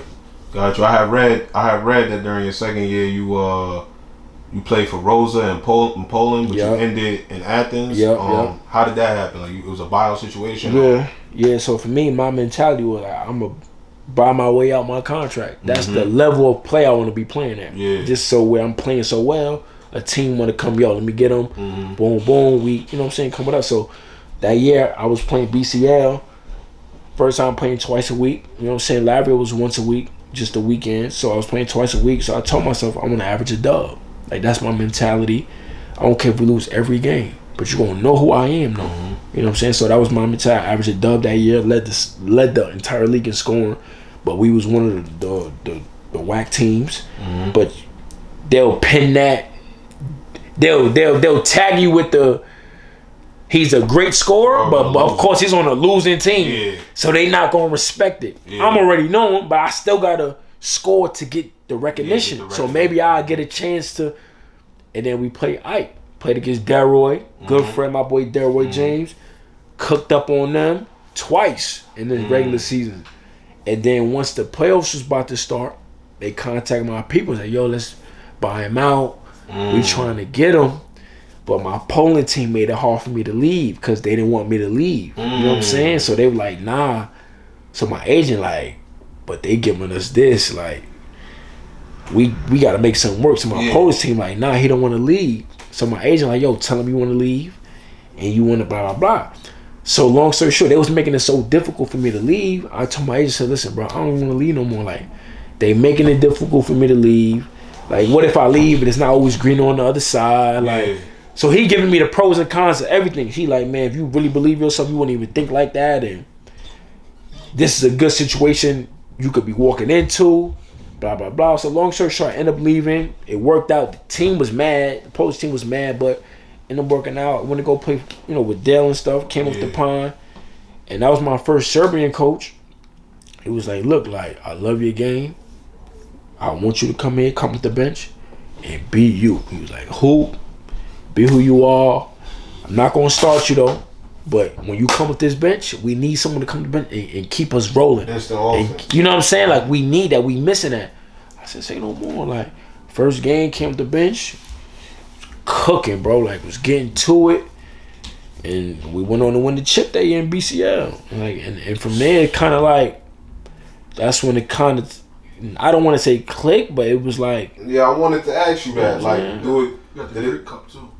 You got the Greek Cup that year. I got the Greek Cup my second game. I got the Greek Cup. That's big. Yeah, I had 14 that game too. The Greek Cup is the domestic Yup. joint, right? It's like the middle of the season joint. Got you. Played against Olympiacos. They could all. I was about to ask. They all compete for that too. Yup. Panna and Everybody. Got you. Everybody. Yep.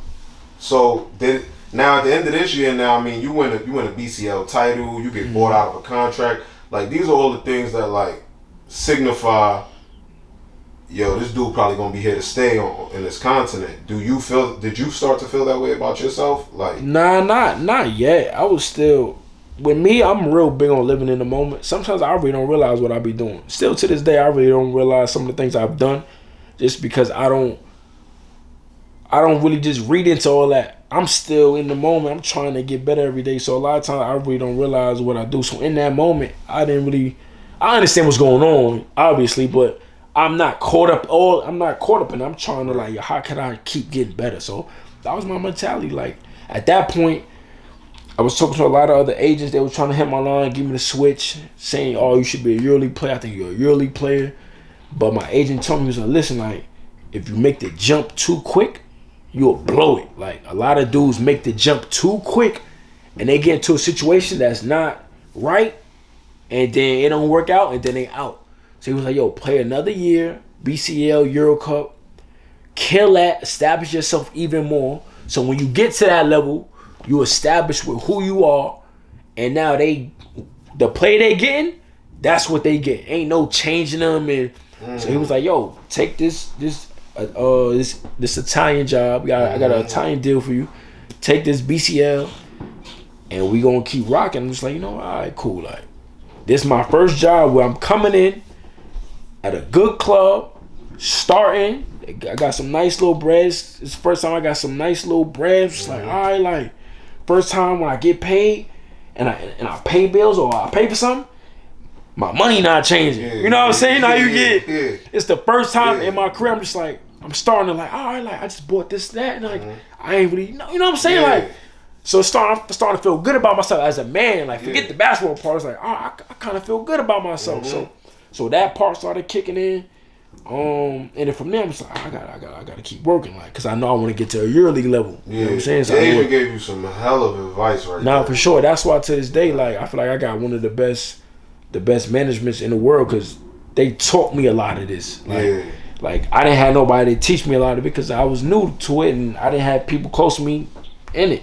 So they taught me a lot of how this game go. Like, and I feel like a lot of agents don't teach their clients, but granted to me, I ask too. It's like I'm trying to figure out a lot of this. Like, why is this like this? Why is this dude going here when he better than that? And Nah, he chasing some money, but not knowing like, bro, if you chase an extra 200 in the long run, you gonna miss. You get what I'm saying? Yeah. That's the longevity and the vision you got to try to have for, let's say, 6 seasons down the line where you got $2 million in the bank, but you stay here for extra 300,000, which is great money. Yeah. But you wasn't thinking bigger picture. Exactly. You know what I'm saying? So my agent kind of, he drilled that in me all the time, just with having that kind of mindset and stuff like that. So. Nah, that's a lot of game that he was giving you, man. I ain't even gonna hold you up. So following, I mean, you like you said, you went back to the BCL, Virtus out of Italy. Yep. You win BCL joint again.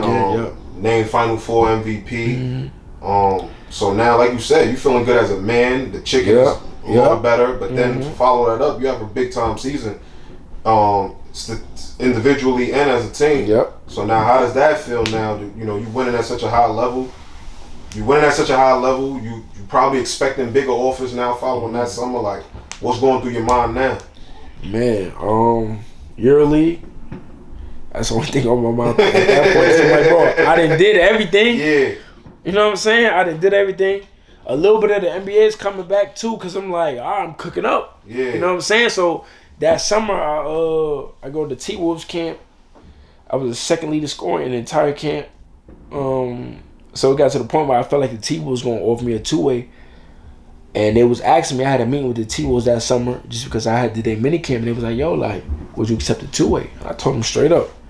I'm like, listen, I'm getting more money in Europe than a 2-way. Right. I said, respectfully, I wouldn't accept a 2-way because you tax the bread. Right. And at this point, the 2-way is not $600,000 the way it is now. I think it was $250 then. So I'm like, I can't accept that. Right. Like, I can't. Respectfully, it wouldn't make sense for me. And they totally understood it.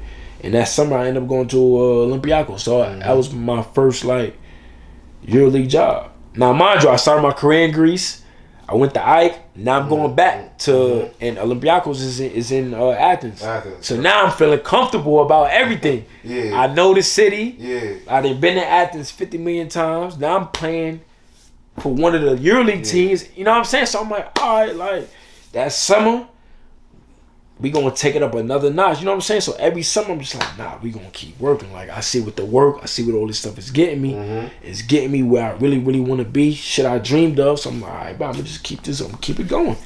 And then the whole Olympiacos shit came up with David Black.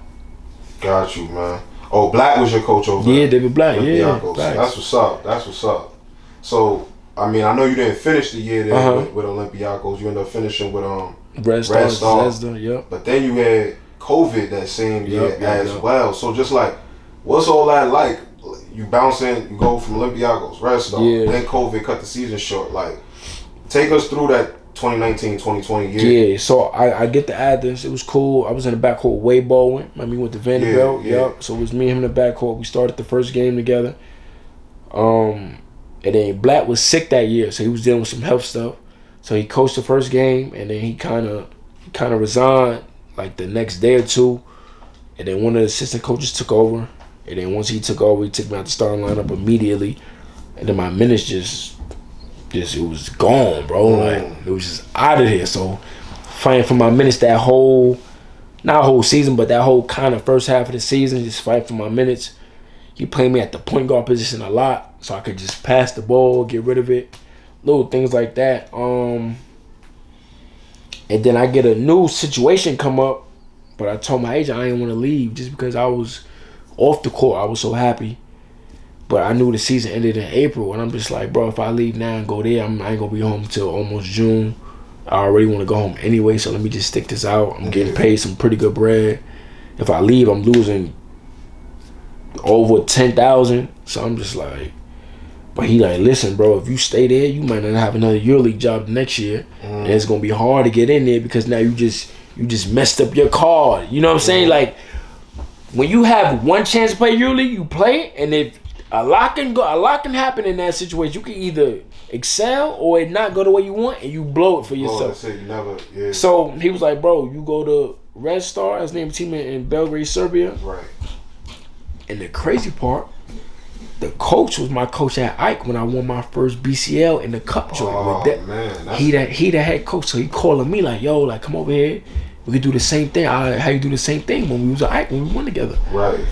So I'm like, I play with his son. So his son called me like, yo, Pops is on something. He wants you to go over there. So I'm like, bro, I'm not even trying to leave Athens, bro. Like the city this lit, like bro was there too, like bro. The city don't even care if he ride the pond. Yo, I'm here. That's crazy. I swear, bro. That's the time I was on, bro. Bro, then was there. We played. Who we played? Played Ephes.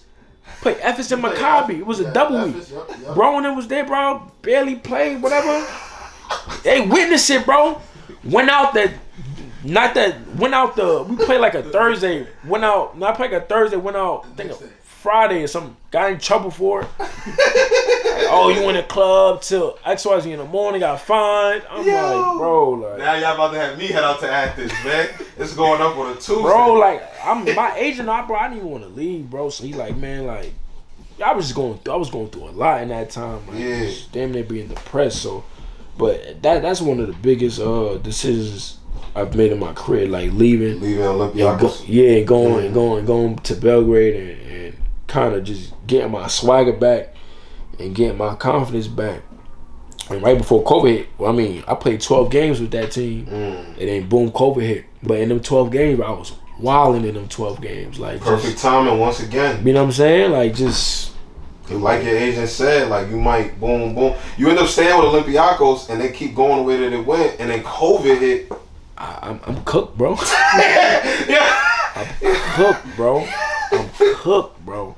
So that's another situation where my agent was on my heels, like, I know you don't want to leave, but bro, like, you gotta go. Yeah. You losing X amount of hours, but you about to play, and you could get that back. So, bro, let's like, he really put the batter in the back, like, bro, we gotta go. And I'm just like, nah, bro. He like, listen, bro, I know you don't want to, and I know I'm not. Me and him are so close. Like, I can do whatever I want, but he gonna keep it real, man. Listen, like, I know you may not want to do this, but I think we should look at this. Yeah. You know what I'm saying? So that's kind of like what he was on. I'm just like, all right, bro, whatever. So, and then from there, I went with my coach. He let me hoop. It was 12 games. I got to Milan in 12 games. So that's how I look at it. Because I don't go to Milan if I stay at Olympiacos. So in 12, I played well. Them 12 games that got me that Milan job. Right. So how before you got the Milan job, like, how badly did the COVID impact the job market? And from your vantage point, maybe it don't impact you. Nah, it didn't really impact me like that. It was just more so the money. So now teams is going to saving money mode. Mm-hmm. Certain teams that don't got a crazy budget, they kind of got to be more reserved with how they spend the money. Some teams that got crazy budget, it don't affect them. Milan's one of them teams. Right. It don't affect them. They do whatever, you know what I'm saying? That's Armani's team. Yeah, Armani's team. You know what I'm saying? For 90 years. You get what I'm saying? Yeah. Like, they got the whole clothes thing. They good over there. So the money part didn't really affect them, to be honest with you. It was just more so what I wanted to do with that situation. Did I want to wait, or did I want to take that deal? You know what I'm saying? Stuff like that. So end up taking that deal with a good coach, with Messina. You know, he was with the Spurs and stuff like that. So I thought that was a good opportunity to play for him. Other good players, like, Malcolm Delaney, Sergio Rodriguez, Gigi Datome, guys that been in the league. You know what I'm saying? So they come with that kind of pedigree too. So I'm like, if I go there, learn from them, just trying to keep getting better and stuff like that. So, I was. Now, if it wasn't, because that year that COVID came and rocked us, that following year, that was important wherever someone picks to sign. So how if you didn't go to Milan, what was the second that you was looking at? Like, if I don't do this, I'm probably doing this. Oh, what was I think we was talking to Fenerbahce a little bit. That's in Turkey. Okay. That's a good look too. Yeah, we was talking with some EuroLeague teams. The team in Belgrade, they wanted me to come back, but the bread we wasn't really jacking the bread at that time. But that was it. It was mainly Milan. Milan was on us pretty heavy, and I like Milan. It was like, it's Milan. Remember, I played in Italy. I played in Bologna. So we used to get on the fast train to go to Milan anyway. So I'm just like, that was like a 50-minute train ride. So I'm like, nah, it made sense. So I kind of didn't really look nowhere else too heavy. Mm-hmm. Kind of knew where I kind of wanted to go for the most part, and we just signed that deal. Got you. So I mean, that once again, that ended up being a great move. Yeah. And a great year for you individually and as a team. I mean, I made it Final Four, EuroLeague, Yep. finished third. What did you think about the level of success that was able to occur individually? I think it was good. I think it was good because I heard through the grapevine a lot of people was questioning, the signing of me. That's what I heard through the grapevine. Mm-hmm. Just because I played 12 games, I had the situation with Olympiacos, had a good 12 games, and now I'm going to Milan. Mm-hmm. So, people was kind of like, you know what I'm saying? Politics as usual. Exactly my point. So, but I think it was a good year. Team didn't make to the Final Four in like 30 years. Right. I know we got swept in the finals, but that year, people don't know we played more games than any NBA team that year. Man, I was looking at that. You know what I'm saying, bro? We played like 93 games that year, bro. Yeah. So, like, at the end, bro, we just burnt out. And then we were successful in everything. We won the Super Cup that year. We won the regular Cup that year. We finished in third or fourth place, had home court in EuroLeague. It was the first team in the Italian League that clinched for home court, first place, whatever. Like, we did everything you can imagine to do that the team wanted to do. We just got to the finals and burnt out. Like, we burnt out and like we just didn't have it no more. Was K. Hines on your team? Yep, Kyle Hines. Yep, that's my guy. What did you learn from being a team? I mean, best American to ever step on the continent. Most definitely. So, what did you learn from being alongside a dude like that? Whether it's career-wise or game-wise or whatever, he's got stuff planned for his post-career. So maybe you learn some of that stuff. Now I learned a lot from bro. Number one, he's so selfless, bro. Like he's an ultimate teammate. He don't care about. I don't want to say he don't care about himself. Of course, he care about himself, but just a true leader. Doesn't care about numbers, statistics. The ultimate professional. Knows how to conduct himself no matter what's going on. You know what I'm saying? Just a little bit of everything, bro. Like someone you can talk to, speak to. Work ethic crazy. You know what I'm saying? That's it, bro. He's the true epitome of just someone just handling their business. You know what I'm saying? Come to practice, ready to work, not messing around. Mm-hmm. You know what I'm saying? Strictly business. When we done we can have fun. Go to dinner, whatever. But when we on this court, we about business. You know what I'm saying? So that's the one thing I watch how he moving. In that time, I was one of the younger guys. Right. And that's how all of them move. So for me, like, we had to, I don't want to say grow up fast, but we was young and mature, but just watching dudes that won EuroLeagues, multiple. We ain't talking just one. Yeah. Final Fours is not even a success for them. We got to win this joint. Yeah. You know what I'm saying? So, like, I was around that in Milan. So, like, I'm just like, all right, like, I see how this, you know what I'm saying? Like, so I'm like, I need to make sure I'm conducting myself like a champ, even though I ain't win nothing, but I need to come in here and work harder than them so they know, like, the young bulls got it. You know what I'm saying? I was a young, you know what I'm saying? So, I got to come in here with that energy trying to kick your ass every day and get to it. So, that was my mentality that whole season. Like, because truth be told, bro, I ain't did nothing. They did everything. So, me coming in is like, all right, you ain't do nothing. So, in a way, it's like you came from the team in Belgrade. Yeah. So, they may not say it, but they like, all right, bro, come on. You know what I'm saying? Because I ain't did nothing. I came from there. Yeah. So, for me, I'm like, all right, cool. Like, and then I had a teammate make a comment like, bro, this not Red Star, bro.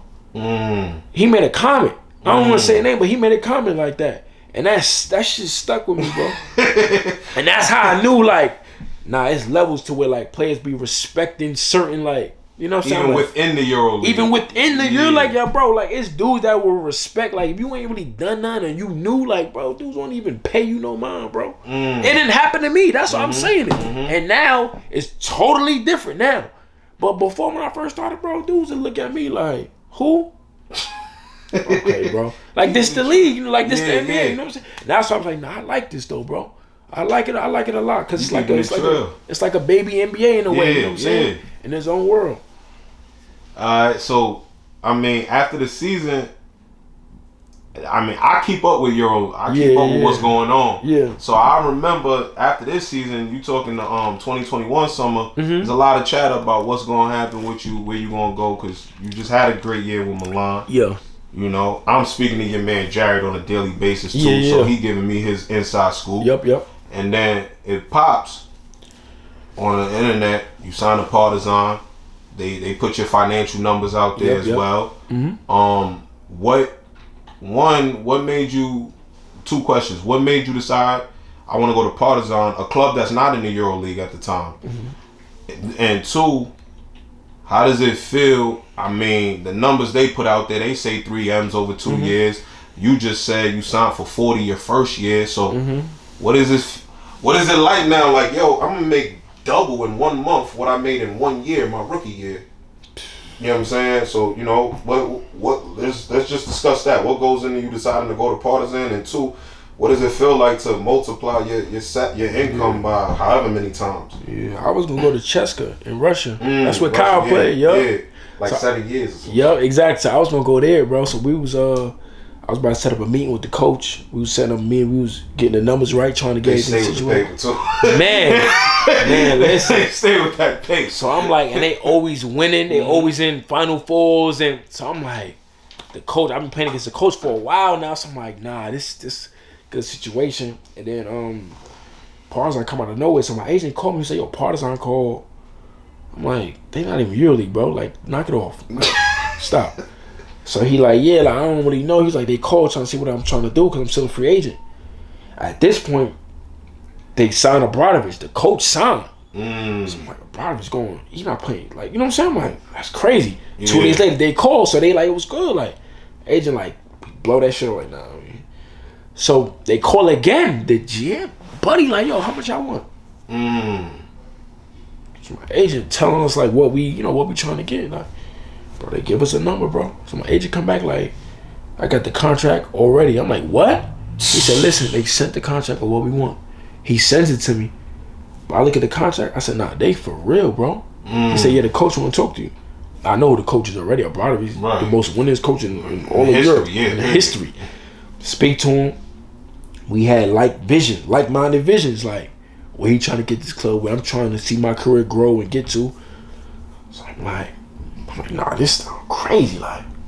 So I'm like, nah, me. We just had a Final Four. Don't play EuroLeague now sounds crazy to me. Right. So I'm like, but the bread makes sense. Keep it a bean, bro. Keep it a bean, like, bro, both sides gotta make sense. Yeah. That side made sense. The basketball side didn't make the most sense. Keep it a bean, bro. Like, ain't no political shit going on. Like, at all. This is some real, like, you know what I'm saying? It's like, gotta feed my fam too. Yeah. So, you know, you get all that type of, but in my mind, I'm like, bro, I gotta keep making this statement in EuroLeague though. Like, I'm not trying to. So my coach like, yo, like, we gonna get there the second year. Like, he already on the coaches board and stuff for EuroLeague anyway. So I'm just like, well, if I make this move, and I had Basconia wanted me to pull up, but I didn't want to go to Basconia though. So I'm just like, and Milan wanted me back, but they not, the numbers is not making sense. So I'm just like, bro. So I told my I'm like, bro, like, what if we do this? And be like, to you, bro, like. So I'm just like, I said, bro, let's do it, bro. Like, the numbers make sense. It's a EuroLeague coach. He said if it wasn't that coach, I wouldn't tell you to do it. But because it's a EuroLeague coach and it's him, it's not just any EuroLeague coach. Right. It's him. Right. So that rings a lot of bells. So I'm just like, I said, let's do it, bro. Because I think the second year will end up being EuroLeague just because of we Partizan. They have the history of being EuroLeague. And with my coach there and what we trying to do, I think we'll get a wild card. So I do it the first year with Euro Cup. And once I do it, internet going to frenzy, bro. Definitely one of the frenzy. But if you would have understood the conversation I had with Obradovic on why he did it and where he trying to get to, you would have a better idea of why I went. So the bread was a legend like that. Say, I'm gonna go coach a Euro Cup because he wanted a challenge. He wanted to do something dope. He wanted, and what people don't know is too, bro. He played for Partizan as a player, and right before he went into the head coach job at Partizan, he was a player. So imagine me going to Partizan right now, getting ready for the season as a player, and I switched a week later, and I become the head coach. That's what he did, and he won EuroLeague that same year. So that's why he's embedded, and he's Serbian. Yeah. So that's why to him, it means that's his life, bro. And I respect that. That's how I play. That's how I train. That's how I treat my craft. Like, so he told me his vision, what he's trying to get to. That's my vision with everything. How I even approach the game, and it just made sense. And I understood you had a lot of NBA guys. You had a lot of great players. I'm trying to be great. So I'm like, man, if I put myself with a worker like him, and I'm already a worker, man, ain't no telling where we could kind of take this. Like, and that's why I'm like, I'm gonna go, bro. And people gonna bash me for it just because I did it strictly for the bread or whatever. Like, say whatever you want. Now, people be like, damn, I see why he did that.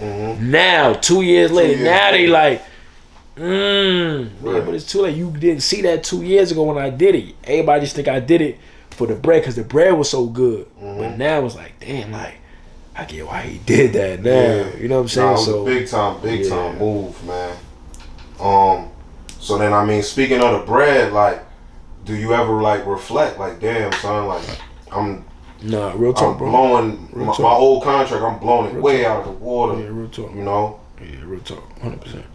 Sometimes I don't want to say it feels surreal. Sometimes, but because I didn't dream of this shit, bro. I didn't work my behind off for this, bro. Like, them times in the gym when nobody know who I am, bro. I remember all that, bro. Them times being in prep school, being in junior college, motherfuckers ain't think I even hoop anymore.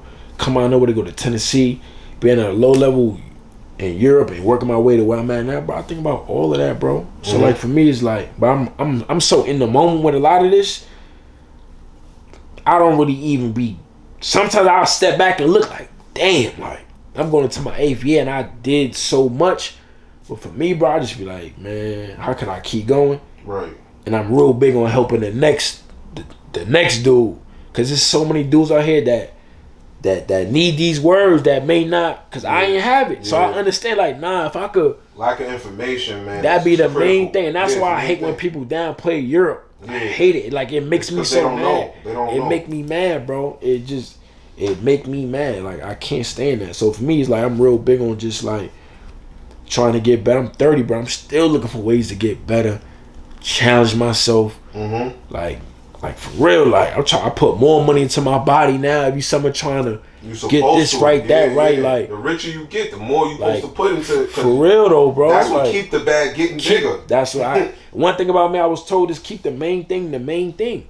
Dudes start making bread or start seeing success and start doing a whole bunch of other, which is cool though. Ain't nothing wrong with that. I dibble and dabble, but my main thing, bro, is my main thing, bro. We gonna work out. Once I start training and all that, I'm training, I'm doing this. Like, this is what we on right now. Once I dibble and dabble, I'll dibble and dabble. Once I'm hooping and training, that's what I'm on. That's official, man. So that first experience, I mean, that first year with Partizan, what was that like? I mean, you know, you and Coach, y'all had y'all talks about what y'all was trying to do. Yeah. What was that first year like? And then I know y'all achieved. I mean, y'all made it to the EuroLeague that second year. So Yep. And then this which would be this past season. Yep. What was that experience like? I mean, y'all got the domestic cup. Y'all beat Red Star. I seen the city going crazy. The crowd going crazy. Yeah. Like, walk us through these past 2 years. First year was a little rough because, first year, me being the oldest guy on the team, I think I was 28. I was the oldest. Yeah, so we had a lot of young prospects. A couple guys got drafted, drafting stash, stuff like that. So it was their first time, playing for a coach like this, playing twice a week. You know what I'm saying? So I kind of had to really, be a voice, talk to a lot of guys, lead by example, things like that. So it was challenging, bro. It was real challenging because now you telling me to not focus on myself so much. I'm so used to, I got to get to it, make sure I'm straight, make sure I'm, my shit right, whatever. Now I got younger dudes.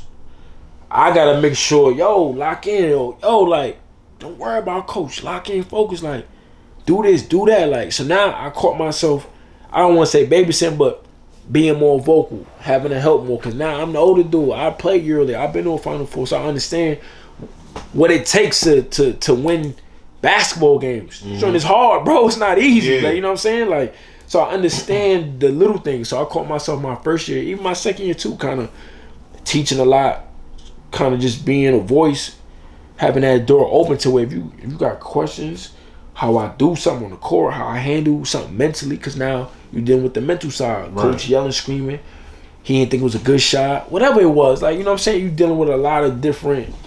So I had to kind of grow as a player them 2 years there, because that's the first time in my career I had to not just worry about myself, but worry about making sure he's straight, make sure he level-headed, because coach is tripping, making sure, we all on the same page, because, coach may sometimes wild out, and we all mad now, so now we got to stay together. You know what I'm saying? Just little things like that. So I got better in that aspect my 2 years, my first 2 years with this team. Most definitely. Speaking on like the leadership and whatnot, I know Coach had named you a team captain. Yeah. Was that during your first year with Partisan? Second? Yeah. Okay, so like, how much of when he named you that, and being who he is, to even name Americans don't get named team captain in European teams. It's very rare. So, like, how did that feel special to you, and did you feel obligated now to handle some leadership? In a way, yeah, I felt way more obligated. I was obligated my first year. I feel like if I wasn't the captain my second year, I'd still be obligated, just because we have a mutual respect for each other. He understands how I handle my business, how I conduct myself. We're going to for sure have fun, but when we on that court, we handle business a certain way. He understood that. So, but to me, it was special to me, bro, because Americans aren't captains in Europe, bro. No. You know what I'm saying? Like, so to be a captain for him, of that stature, of that coach, and that club, and the history that club has, and how much passion they have, it's special, bro. You know what I'm saying? It's real, real special. I'm forever grateful, thankful for it. And that's how I always try to conduct myself as best as possible, because I don't just represent me, my family, the homies, my last name. I represent, you know what I'm saying, a club with a lot of history, a coach with a lot of reputation. Yeah. And they put me on a, they look at me a certain way, you know what I'm saying? So I always want to make sure I'm not perfect. They know that, but I always want to conduct myself properly, like, and and they know that. So I'm forever grateful and thankful for that. Man, much props, man. What was it like defeating a rival Red Star this Amazing, year, bro. and being Finals MVP as well? Amazing, congratulations. Bro. I appreciate you. It was good, bro. We had our battles all year with them, bro, and I played for them, so we had our battles all year. They beat us my first year in the finals, Game 5. We was able to beat them my second year at home, Game 5. So, man, that felt good, bro. Because that, people don't know, man. That series is tough, like. I can only imagine. And they know me personally. They know my game. So they made it hard for me, dog. Them 2 years, bro. They made it tough just because they try to throw different double teams, hedging. Like I had to. It's a whole lot, bro, that I had to really kind of just figure out. I watched a lot of film. Right. Man, a lot of film, kind of just seeing. And it be little things, bro. It be just changing the speed off, running off screens, or just running to the screen and just stop and let them foul. You know what I'm saying? Like, just little things like that I had to kind of pick up on that I learned so much. So, but it was definitely a battle. Much respect. So now, next season, I know you was up for contract this summer. Yep. It was rumors going around that you was going to Barca. Yep. Then it was rumors you weren't. Yep. So, what's going on next season, and what's your plans? Like, did you re-sign the Partizan? Yeah, I re-signed the Partizan. So I was initially gonna go to Barcelona, and then so when all that stuff came out, me going to Barcelona, technically I was about to go. I never signed no paperwork. But teams found out. Well, Partizan found out that I'd never signed. I told my coach I didn't sign, about to, and then things just changed. The business side changed, and hey, it is what it is. Yeah, man. Bro. A lot changed in that time span, and I just made the decision just to to go back with the same city, same team, a lot of the same players, just keep building. You know what I'm saying? So what's the goals now for next season? Win EuroLeague. That's my main goal. Is to win EuroLeague. Obviously, get to a Final Four. I think in this thing you gotta take steps. get to a Final Four. That's official. You gotta take steps. Obviously, we almost had it this year, but our main goal this year is to get to a Final Four. We were so close last year, but get to a Final Four and get to that Final Four, and then you try to win 2 games. But first step is to make them playoffs and get to a Final Four. So no different than last year. Last year was to get to the top 8. When we had Madrid, we understood like it's gonna be tough, but you know, if we can steal 1 game.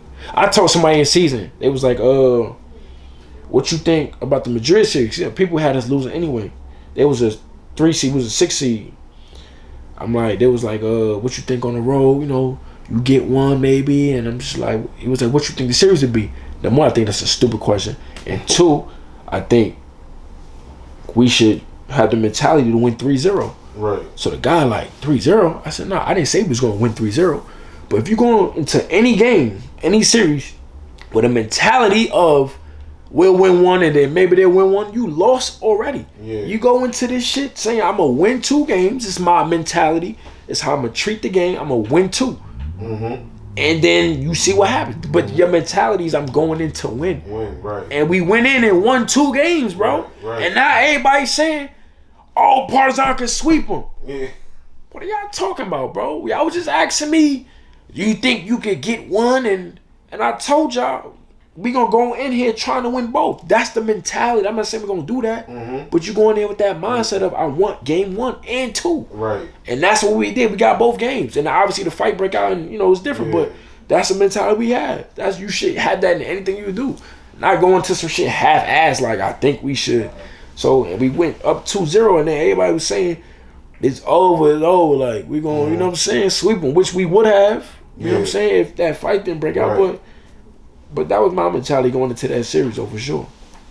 Speaking of the fight, man, if you could take it all back, or better yet, let's not even say take it back because you can't. If you were to see something like that arise again in the future, how would you approach it differently? If you would approach it differently, I wouldn't. I just honestly, bro, it's tough, bro. Like I don't know, it's hard. Now I wouldn't. Only thing I wouldn't do is probably swing on nobody. I probably still react the same way. I wouldn't swing because I ain't do nothing wrong, and I'm gonna still say I ain't do nothing wrong because I technically didn't do nothing wrong. Like he swung on me. I told somebody this. I said if it was the other way around, we already know what would be happening. If I swung on him like that, we already know what's going down. But he ain't get suspended for no games. I got 2. So one thing I would change is I'll probably still get in his face because it's a reaction. You know what I'm saying? But I'll probably just try to de-escalate everything quicker or sooner. But I don't regret how I reacted at all. You think it was a tactic on it? I think so in a way, yeah, because they're known for that. But me not being smart, I don't want to say I fell into it, but I should have been. I fell into it, but I should have been more witty with it. But they're known for that. You know what I'm saying? Like, and it's documented. Everyone knows that. So for me, it's like I fell into it, bro. But then it's like, nah, bro, we not doing that, bro. Like we not. I'll take whatever that come with it. I'll take the 2 games, but we not going for that though. We not hooping and you just we not. Nah, bro. This hoops, bro. Right. I don't play dirty. I don't treat no other player like that. No matter how bad I'm losing, bro. I'm gonna take it for it is what it is. I'm on to the next, bro. And I lost plenty of times in life with this hoop shit. But now I'm losing again. I'm about to swing on you. I don't rock like that, bro. So I don't care what people gotta say about it. I'll react like that again if it was probably was to happen. But like I said, I'll probably de-escalate everything and don't swing on nobody. Just try to calm everybody down. But in that moment, bro, it's playoff basketball. Somebody swinging you, ain't no telling what you'll do. Nah, that's a fact. Ain't no telling what you'll do. That's a stone cold fact. For sure. But we not doing that though. That's, you know what I'm saying? Like we ain't doing that. So, earlier on you mentioned a relationship that you forged with Rico during your pre-draft and whatnot, and it's no secret y'all got a tight relationship. You all over the runs on the highlights and whatnot, giving out work. How beneficial has that relationship been, and those runs and the workouts and everything been throughout your career? It's been great, bro, because I get to see the side of the NBA. I never played a lick of basketball in the league, but so I kind of get to see that side. Just me being in LA, you know, living in LA in the summertime and just training and working in. So I get to see pros day in and day out, see how they work. You know what I'm saying? See what kind of, you know, see what they not necessarily working on, but just seeing how they move in their day to day, kind of compared to my day to day. So what am I doing that they not doing? What are they doing that I'm not doing? You know what I'm saying? So just so I get a lot of wisdom, a lot of knowledge from Rico. Like I said, me and him tight. I picked the phone, call him now. We talk about a lot of different things. When we was talking to the Raptors, I picked up the phone and called him and asked him about me potentially going to the Raptors and things like that. So he gave me a lot of game on that. So just a lot of different. It's good, bro. You get to see, you know, pro dudes. You know, some of, you know, players we watched for years. You know what I'm saying, in the gym. You know, so it's good to see that side of it, bro. Because growing up, you think it's one way, and then you get around it. It ain't what people think it is, bro. No. So for me, that make me sleep at night. Because now I know I'm doing it the right way. I know I'm straight. But a lot of times when you don't know, you think that side of it, everything is perfect. You think everybody working hard. You think everybody care about it the way you care about it. You think everybody in the gym 5 days a week, 6 days a week, whatever. And then you like, nah, bro, I'm straight. Like, I'm good. You know what I'm saying? I may not be in the league, but I'm straight though. Like, you know what I'm saying? So for me, that means a lot more to me than anything. Like, knowing I'm always in the lab and I don't see everybody all the time in that lab. So it's like, all right, cool. Like, I'm on to something then. So, but it's good to be around that energy. It keep me motivated, keep me going. And that's it, bro. Just what's some of the, you know, we all like to get saluted by our peers. I think that's probably the best form of flattery. It comes from your peers. So what's been some of the, you know, some of the credit, some of the salutations that some of the other pros in the gym, NBA dudes have given you? Like, the most I've gotten was just like, sometimes I don't realize how much the internet and people see me hoop. I don't really realize it that much until I get in certain situations, and I be real surprised that certain dudes kind of just be like, you know, just kind of give me my respect and be like, nah, I've been peeping you and keep doing your thing and stuff like that. So for me, that go a long way, because I'm like, damn, like, all right, like, dudes be tapping in or like seeing it online, or, you know what I'm saying. Sometimes when you overseas, you don't know who watching for real, bro. So when I come back and, you know, a list of NBA dudes just be like, nah, you know what I'm saying, I'm tapped in, I know what's going on. So that'd be cool to me.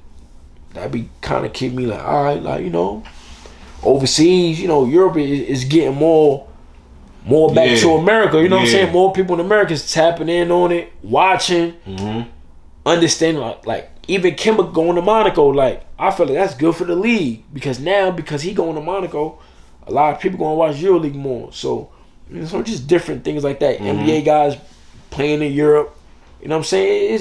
It's bridging the gap slowly, you know what I'm saying? So I think that helps for all basketball, because now you're going to have NBA guys more open to going to Europe. Like, I see him do it. They get this kind of money over there. Because I always say, like, once you start talking about how much dudes can make over there, it changed the game. Because growing up, we didn't understand that you can make some of the money we be seeing. We thought like, oh, you only can make 1, 2, 3, maybe. Like, so once you start seeing, like, no, you could really do what? Oh, nah, I'm over there with it. Like, a lot of dudes making league minimum or plus league minimum in Europe, in Asia. Exactly. And I feel like that's important to tell the younger generation, to let them know, like, listen, bro, the NBA not everything it is. That's how we grow up, it is. But, bro, you can make a great career for yourself, change your life, your family lives, whoever lives, playing across the waters. If you really treat that like that's your NBA, treat it like that. And I promise you'll get it for sure, 100%. So that's how I like to tell younger dudes, like, and you can't say I can't relate. I done did everything you could possibly do, bro. And I'm from where you from, bro. You know what I'm saying? So, like, I've been in all these gyms all over the place. Like, bro, I didn't did it, bro. I didn't did it. So, like, I'm trying to tell you, like, trust me, dog. Like, so I always just try to, like, not overly over the top, but, like, if you need me, I'm a dude that, like, I'll chop it up with you, bro. I'll tell you what's up, like, and I'm gonna keep it all the way funky with you, cause, you know, dudes like to front sometimes, or not front, but dudes, you know, too cool. Yeah, you know what I'm saying? Like, and I get it though. I pull you to the side. Matter of fact, take my number, bro. Hit my line, like, Yeah. Cause I'll give you some real game, bro. And I'm the type I like to share. Like, I like to help the next dude, cause it's real information that's out here that we all need, bro. Real talk that we all need. So like, who am I to just sit here and hold it when I could just help 10 dudes change their life or give them a different picture or outlook or some shit? That's a fact. Real talk. So obviously, all right, you some NBA dudes giving you your credit. Yeah. I'm gonna assume that every summer you get reached out to by some NBA organizations as well. So now with the resume you've built, why haven't you bid on an NBA deal if there's any on the table? Because a lot of these teams, they want you to give up your leverage. So where I'm at in my career, I got all the leverage in the world. I got more leverage than them. So a lot of times they want you to give up a lot of the leverage. And what I mean by that is you'll get, let's use hypothetical numbers. Say a player's getting $6 million for 2 years.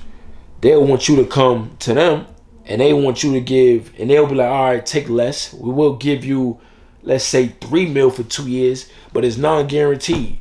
Come on, bro. How does that even work? If you want me, I'll take less bread. Cool. All right. But make sure it's fully guaranteed.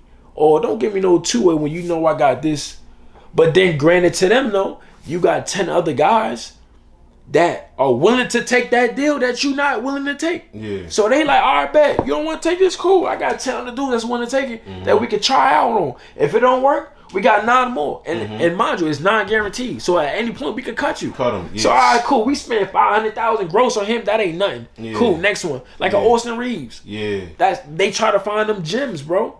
So as you get older, you got to ask yourself what you really want out of this. Yeah, you don't got time to risk that. You don't. So if you really want to chase that, you can. I'm not saying it won't work, but they got all the leverage, though. So when it's time to play that business game, you done, dogs. You done. So I try not to give up too much of my leverage. Cool. If I do go league, it got to be a fully guaranteed contract. If I'm going to take a hit on my bread, but if you give me all the bread I want and have it is guaranteed, maybe I'll take a chance. Maybe I'll take, and then if you tell me, all right, cool, we'll give you all the bread you get in a year, but your minutes going to be 10 minutes. Now let me decide if I want to take a chance with them 10 minutes. Yeah. Or if you hit me with I give you 25 minutes guaranteed, but it's non-guaranteed. You know what I'm saying? Like, meet me halfway, dogs. Basically, you don't strip all my leverage and be like, take it or leave it.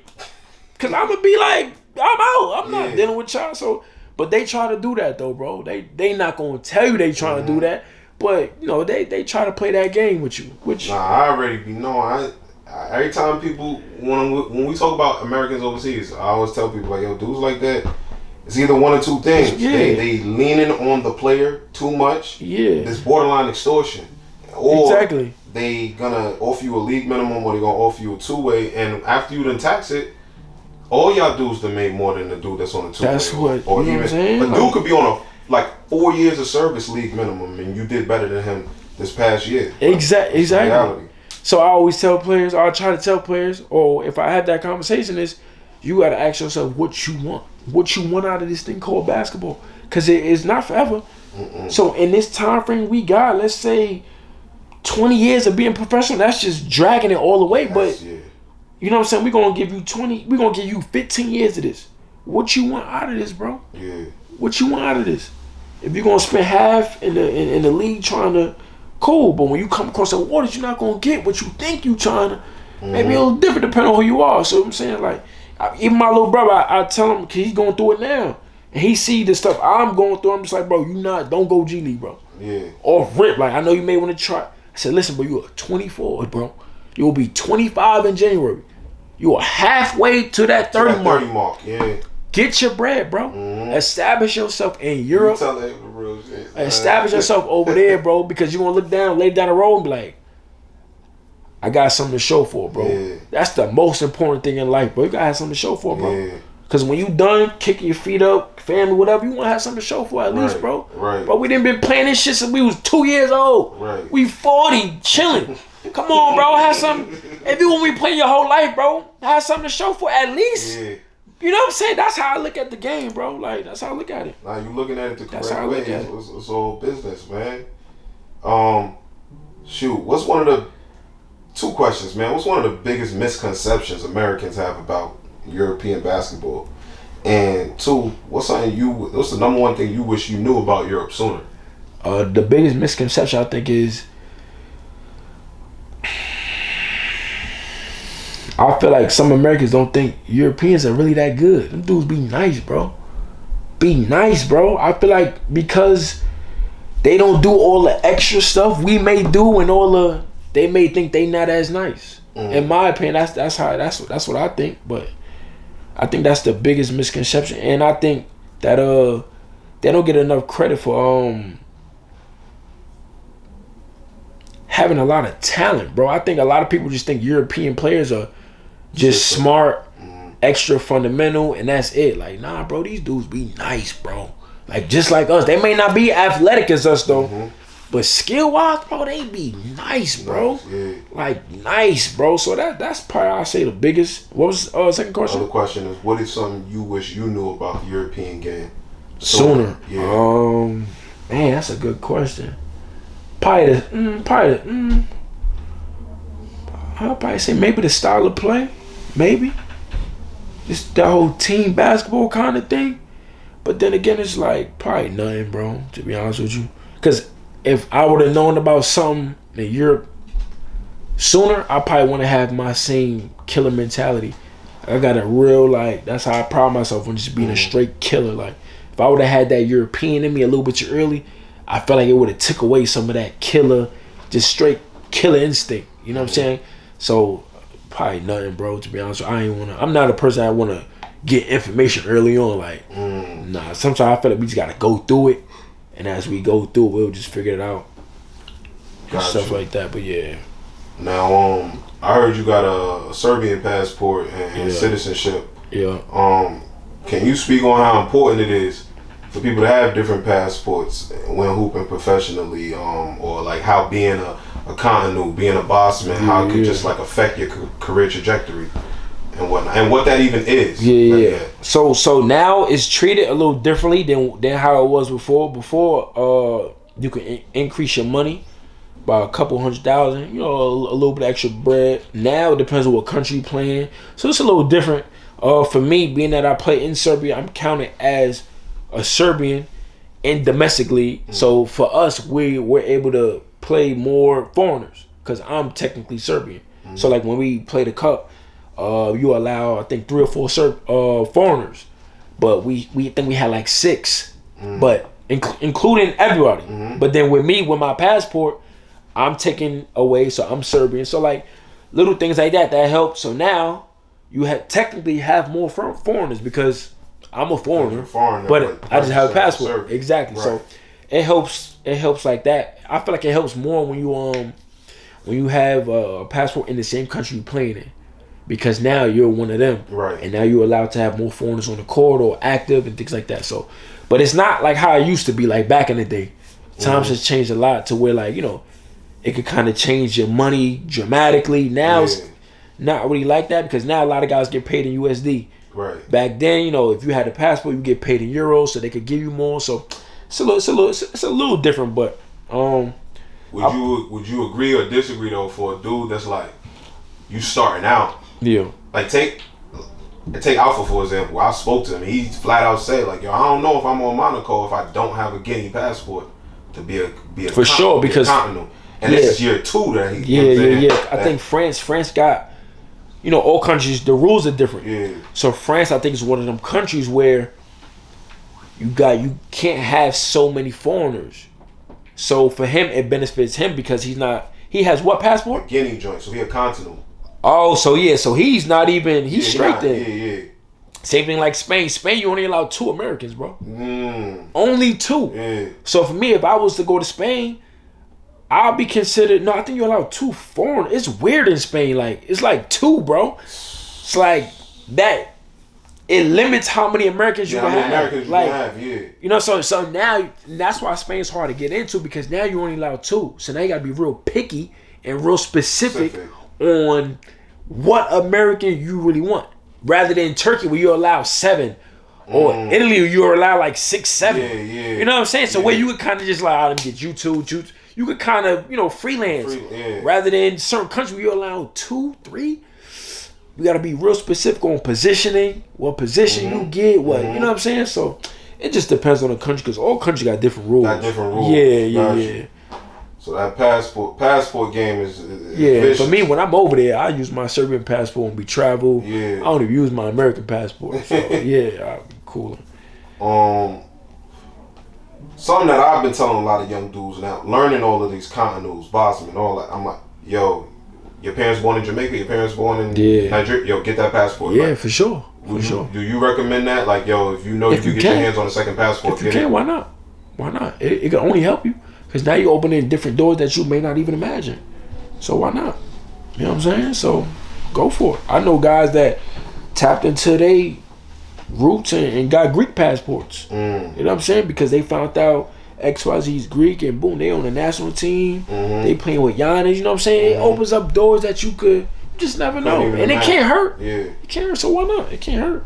It can't hurt you at all. So if you could do it, go for it. If you could really do it. Most definitely. About to wrap this joint up. Being a late bloomer yourself, man, and now the late bloomer thing is like is a popular thing. That's crazy, ain't it? Yeah, That's like crazy, dog. All these different dudes coming up who weren't all Americans. Now you got the Paul Georges, the Westbrooks, all these guys who were nobodies in high school that became somebody's. Kawhi Leonard. It's becoming a thing. Like, what would you suggest now to like say a late bloomer that's coming up now? He's playing in the B division. Ain't nobody taking notice of him. Well, something that you would suggest to him. That's tough.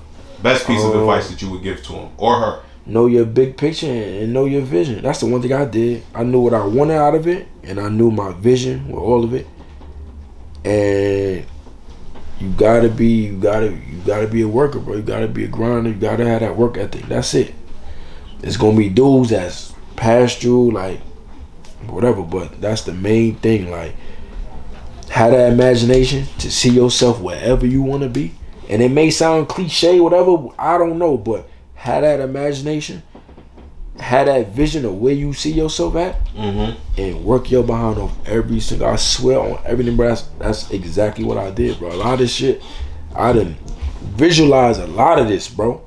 Like a lot of it, like the basketball part, the off the court stuff. Like I done visualize a lot of this, bro. And I knew what I wanted at an early age. Like, bro, I gotta do something. I gotta make a great living for myself with this, whether it's NBA or whatever it is. Bro, I love this too much, bro. I put so much work into this, like, so had that soon as you identify it, and then just work. Like, I ain't let nothing get in between. Like, I ain't got no kids, you know what I'm saying? A lot of times when we get caught up. It happens, bro. That's life. It happens. But bro, like that can knock a talented young player off. We talk about it all the real time. Talk. We bro. had some dudes interview on here who done said it. Yo, real talk. Having a kid stop me. Real talk, bro. That in my track. And I'm talking out of like seeing it happen. Yeah. Oh, I know you can't do what I do because you got other obligations, bro. Yeah. Past that. Yeah. So I kind of like, and there's nothing wrong with that though. Nah. Let's not even get into it. That's an amazing thing. But I've noticed like to where I knew I was trying to get to. Couldn't afford it. I don't need no distractions, bro. Like, yeah, we're gonna have our fun for sure. But permanent, having children is permanent, bro. Yeah. Like, and your whole life is different. And kids are a blessing. I want kids myself, but I understand at an early age, like, I need to get here. Like, whatever here is, like, I need to get to the highest level, bro. And I gotta keep grinding. If it happens, it happens. That's life, but I can't let nothing just like, I gotta keep, even if I do got a kid, I gotta keep going. I gotta keep figuring this shit out. Like, that was my whole mentality, bro. That was my mentality. So that's the best advice I could give, bro. A lot of times, if you see it, if you picture it, you could get to that shit, bro. You could really get to that shit, bro, for real. That's real shit. What's the best piece of advice you could give a guy who's about to start their rookie year in Europe this fall? Embrace everything. Be open to everything. Be open to the culture. Be open to the food. Be open to every single thing. I fought that my first year. Halfway through my first year, I fought all of it. So that's why it was hard for me to adjust. But be open to everything. Try that new food you may not like, but just try it, bro. Just try it. So you see if you like it or not. Bro ain't had sushi ever in his life, bro, until he came to Greece, bro. He tried sushi. He said, "Yo, bro, I ain't gonna lie, this is fire." I said, "Bro, that's all I wanted, bro. That's all I wanted." But he wouldn't have known that if he ain't just tried. So just be open. That's the most I can say. Be open to being coached. Be open to eating new foods. Be open to understanding they coaches. They don't view certain things we view the same. Just be open to understanding that. Don't fight it. You don't gotta like it.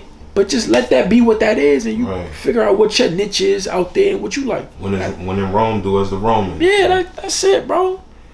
Just learn how to adapt. I feel like if you can adapt, find your niche, you be good. Like, you be straight. A lot of us, we fight it. I fought it, bro. Yeah. I fought it every day. Every day, bro. I fought it every day. Once I stopped and slowed down and kind of just opened up to it, it made everything better. It made everything a lot better. What's the number one thing you want to achieve before you hang up your shoes? Man, that's a great question, bro. The number one thing I probably want to achieve is, it ain't got nothing to do with basketball, bro. For me, it's just kind of like I'm trying to help. So I got a scholarship in my high school. So I created a whole scholarship in my high school. So for me, I'm trying to help the next. You know what I'm saying? Like, and if that means speaking, that means like, I'm gonna tell you off camera what I'm really trying to do that nobody even know. Like, I'm trying to help the next generation come up.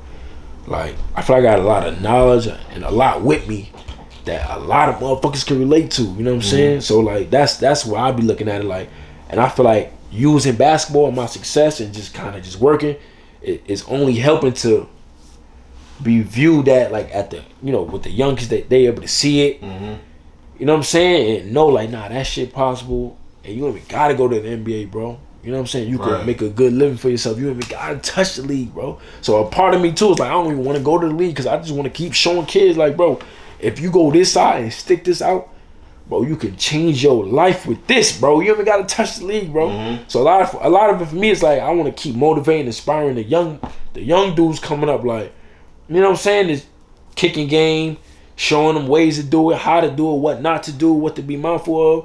That's why I'm glad I got a little brother. So I kind of like give him the knowledge, like, yo, like, do this, do that. Be your own man, though, but if you need this, I got you. I'll give you a game on this, give you a game on that. Like, but still try to like step back to give him his room to grow. Because a lot of it, you got to figure it out. Yeah. But if you got questions, hit me though. I'll give you whatever. Like, we come from the same tree. So, but yeah, that's I'm big on that though.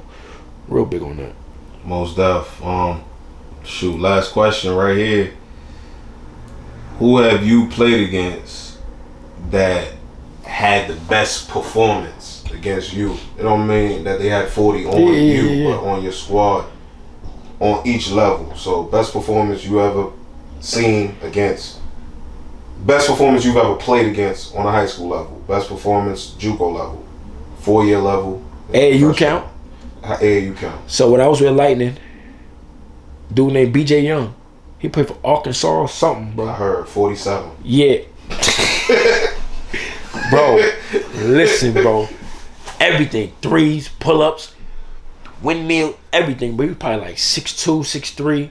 Ended up going to Arkansas, but didn't work out. But BJ Young, I'll probably say BJ Young. College, I'll probably say give me Juco first. Oh, Juco. Ooh.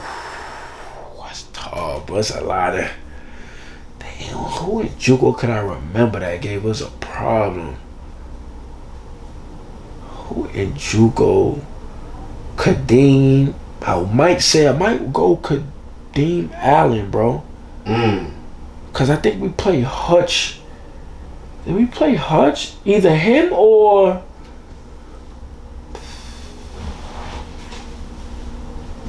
it's another dude that gave us, his last name was like Edwards, but he don't even hoop no more.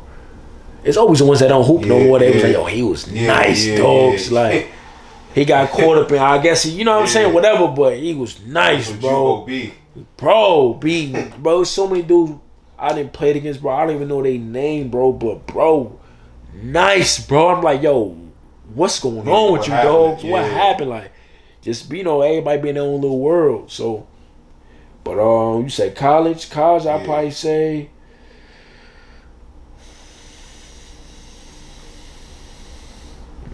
hope he played in college. Would it be my junior year? I'll probably go my junior year, maybe. Anybody over Kentucky? Probably not. I don't want to go Kentucky. Anybody had a right in Kentucky, dog. Yeah. Now that your first year in college, that year. Yeah, they had Cat. Cat. You talking D-Book? I ain't gonna lie. That was the year Nunu went crazy on them in Auburn. Yup. Doing all that. I ain't gonna lie, Nunu gave us problems my senior year, bro. I'm gonna keep it. I'm glad you said all the way funky, bro. Cause I remember we played them at their crib, bro. He was cooking us, bro. Yeah, he was on some other shit. You was at that game, bro. He was cooking us, bro. Like he was on some other shit. So Nunu, you could definitely shout out to Nunu. That's my dog right there. You could definitely say Nunu for sure, cause bro, he gave us. Woo-wee. Nah, he was killing the SEC, bro. Like violating. He was. You know who gave us Stephon Moody? He was at Ole Miss. Ole Miss with the dreads. Yeah. Stupid bounce. Yeah. He was nice too though. Like yes, he had to clip everything, bro. Like, so those two players, bro. Like, you know the worst players to play against is the players that don't get yelled at by their coach, and they got the green light. Because how I play, if you shoot that shot and I look at your coach and he tripping, oh, it's gonna be a long. Cause now I'm gonna be, bro, don't shoot that, bro. you know you can't shoot that. Yeah. But the ones that take the nutty kind of shots, then coach over there like this. That's Andy Kennedy. He was letting. You remember the white boy he had? Like he had a Ole Miss. They had a white boy. Yes, Marshall Henderson. He went. He a JUCO prospect too. Yeah. He was letting him do whatever. Whatever. Those are scariest players, bro. Yeah. He all the confidence in the world and the team backing you. Yup. And he the coach at UAB too. He was the one letting Jelly Walker do all that as well. Okay, that was same coach. Okay, know that. Andy Kennedy. Facts. He let you go. Yeah. If you got it. Those toughest players. As a pro. Best player at the pro level, like you've seen a performance and you know you going back to the crib, like yo son. Who's son? I'll probably say Mike James because I played against him when I was at Labrio. Yeah. So I seen him and he seen me at every step. So when I was at Labrio, I'm not sure what year he was in, but he was already EuroLeague. And that's the first time I seen a player just like doing whatever, bro. Like just trying everything. I'm just like scoops and running hooks. What? Like how? Like one-legged, they turn around and punch on you like. Yeah. So that's the first time, and I was seeing that when I got to Italy. When I was in Virtus, he was in Milan. So I'm seeing it again. It's at another level though, cooking us, bro. I'm just like. What? So at every level, it's just like, nah, bro. He always gave us problems, bro. Cause he a tough guy. He mad creative, tricky. Coaches let him rock out. You know what I'm saying? So compact handle. Yeah, you know what I'm saying. Then he'll go uptown on you too if you know what I'm saying. So slipping, y'all. Yeah, so I'll probably say Mike for sure. Yeah. Man, big shout outs Mike James. For sure, shout out Mike James. There's probably nobody in American soil with more highlights right now in Europe than Mike James. He an American name that's playing over there. You could bring up to just almost any kid. Now. They fake on know. Yeah, for sure. Big shout out to Mike and for sure. KP, man. Appreciate you sitting down with us on Rip and Go today, bro. Long interview. You spilled all the beans, man. Dropped a ton of game. Appreciate you a lot, bro. For real, man. This was big time. Appreciate you having me, bro. Always. No doubt. Yeah. Man.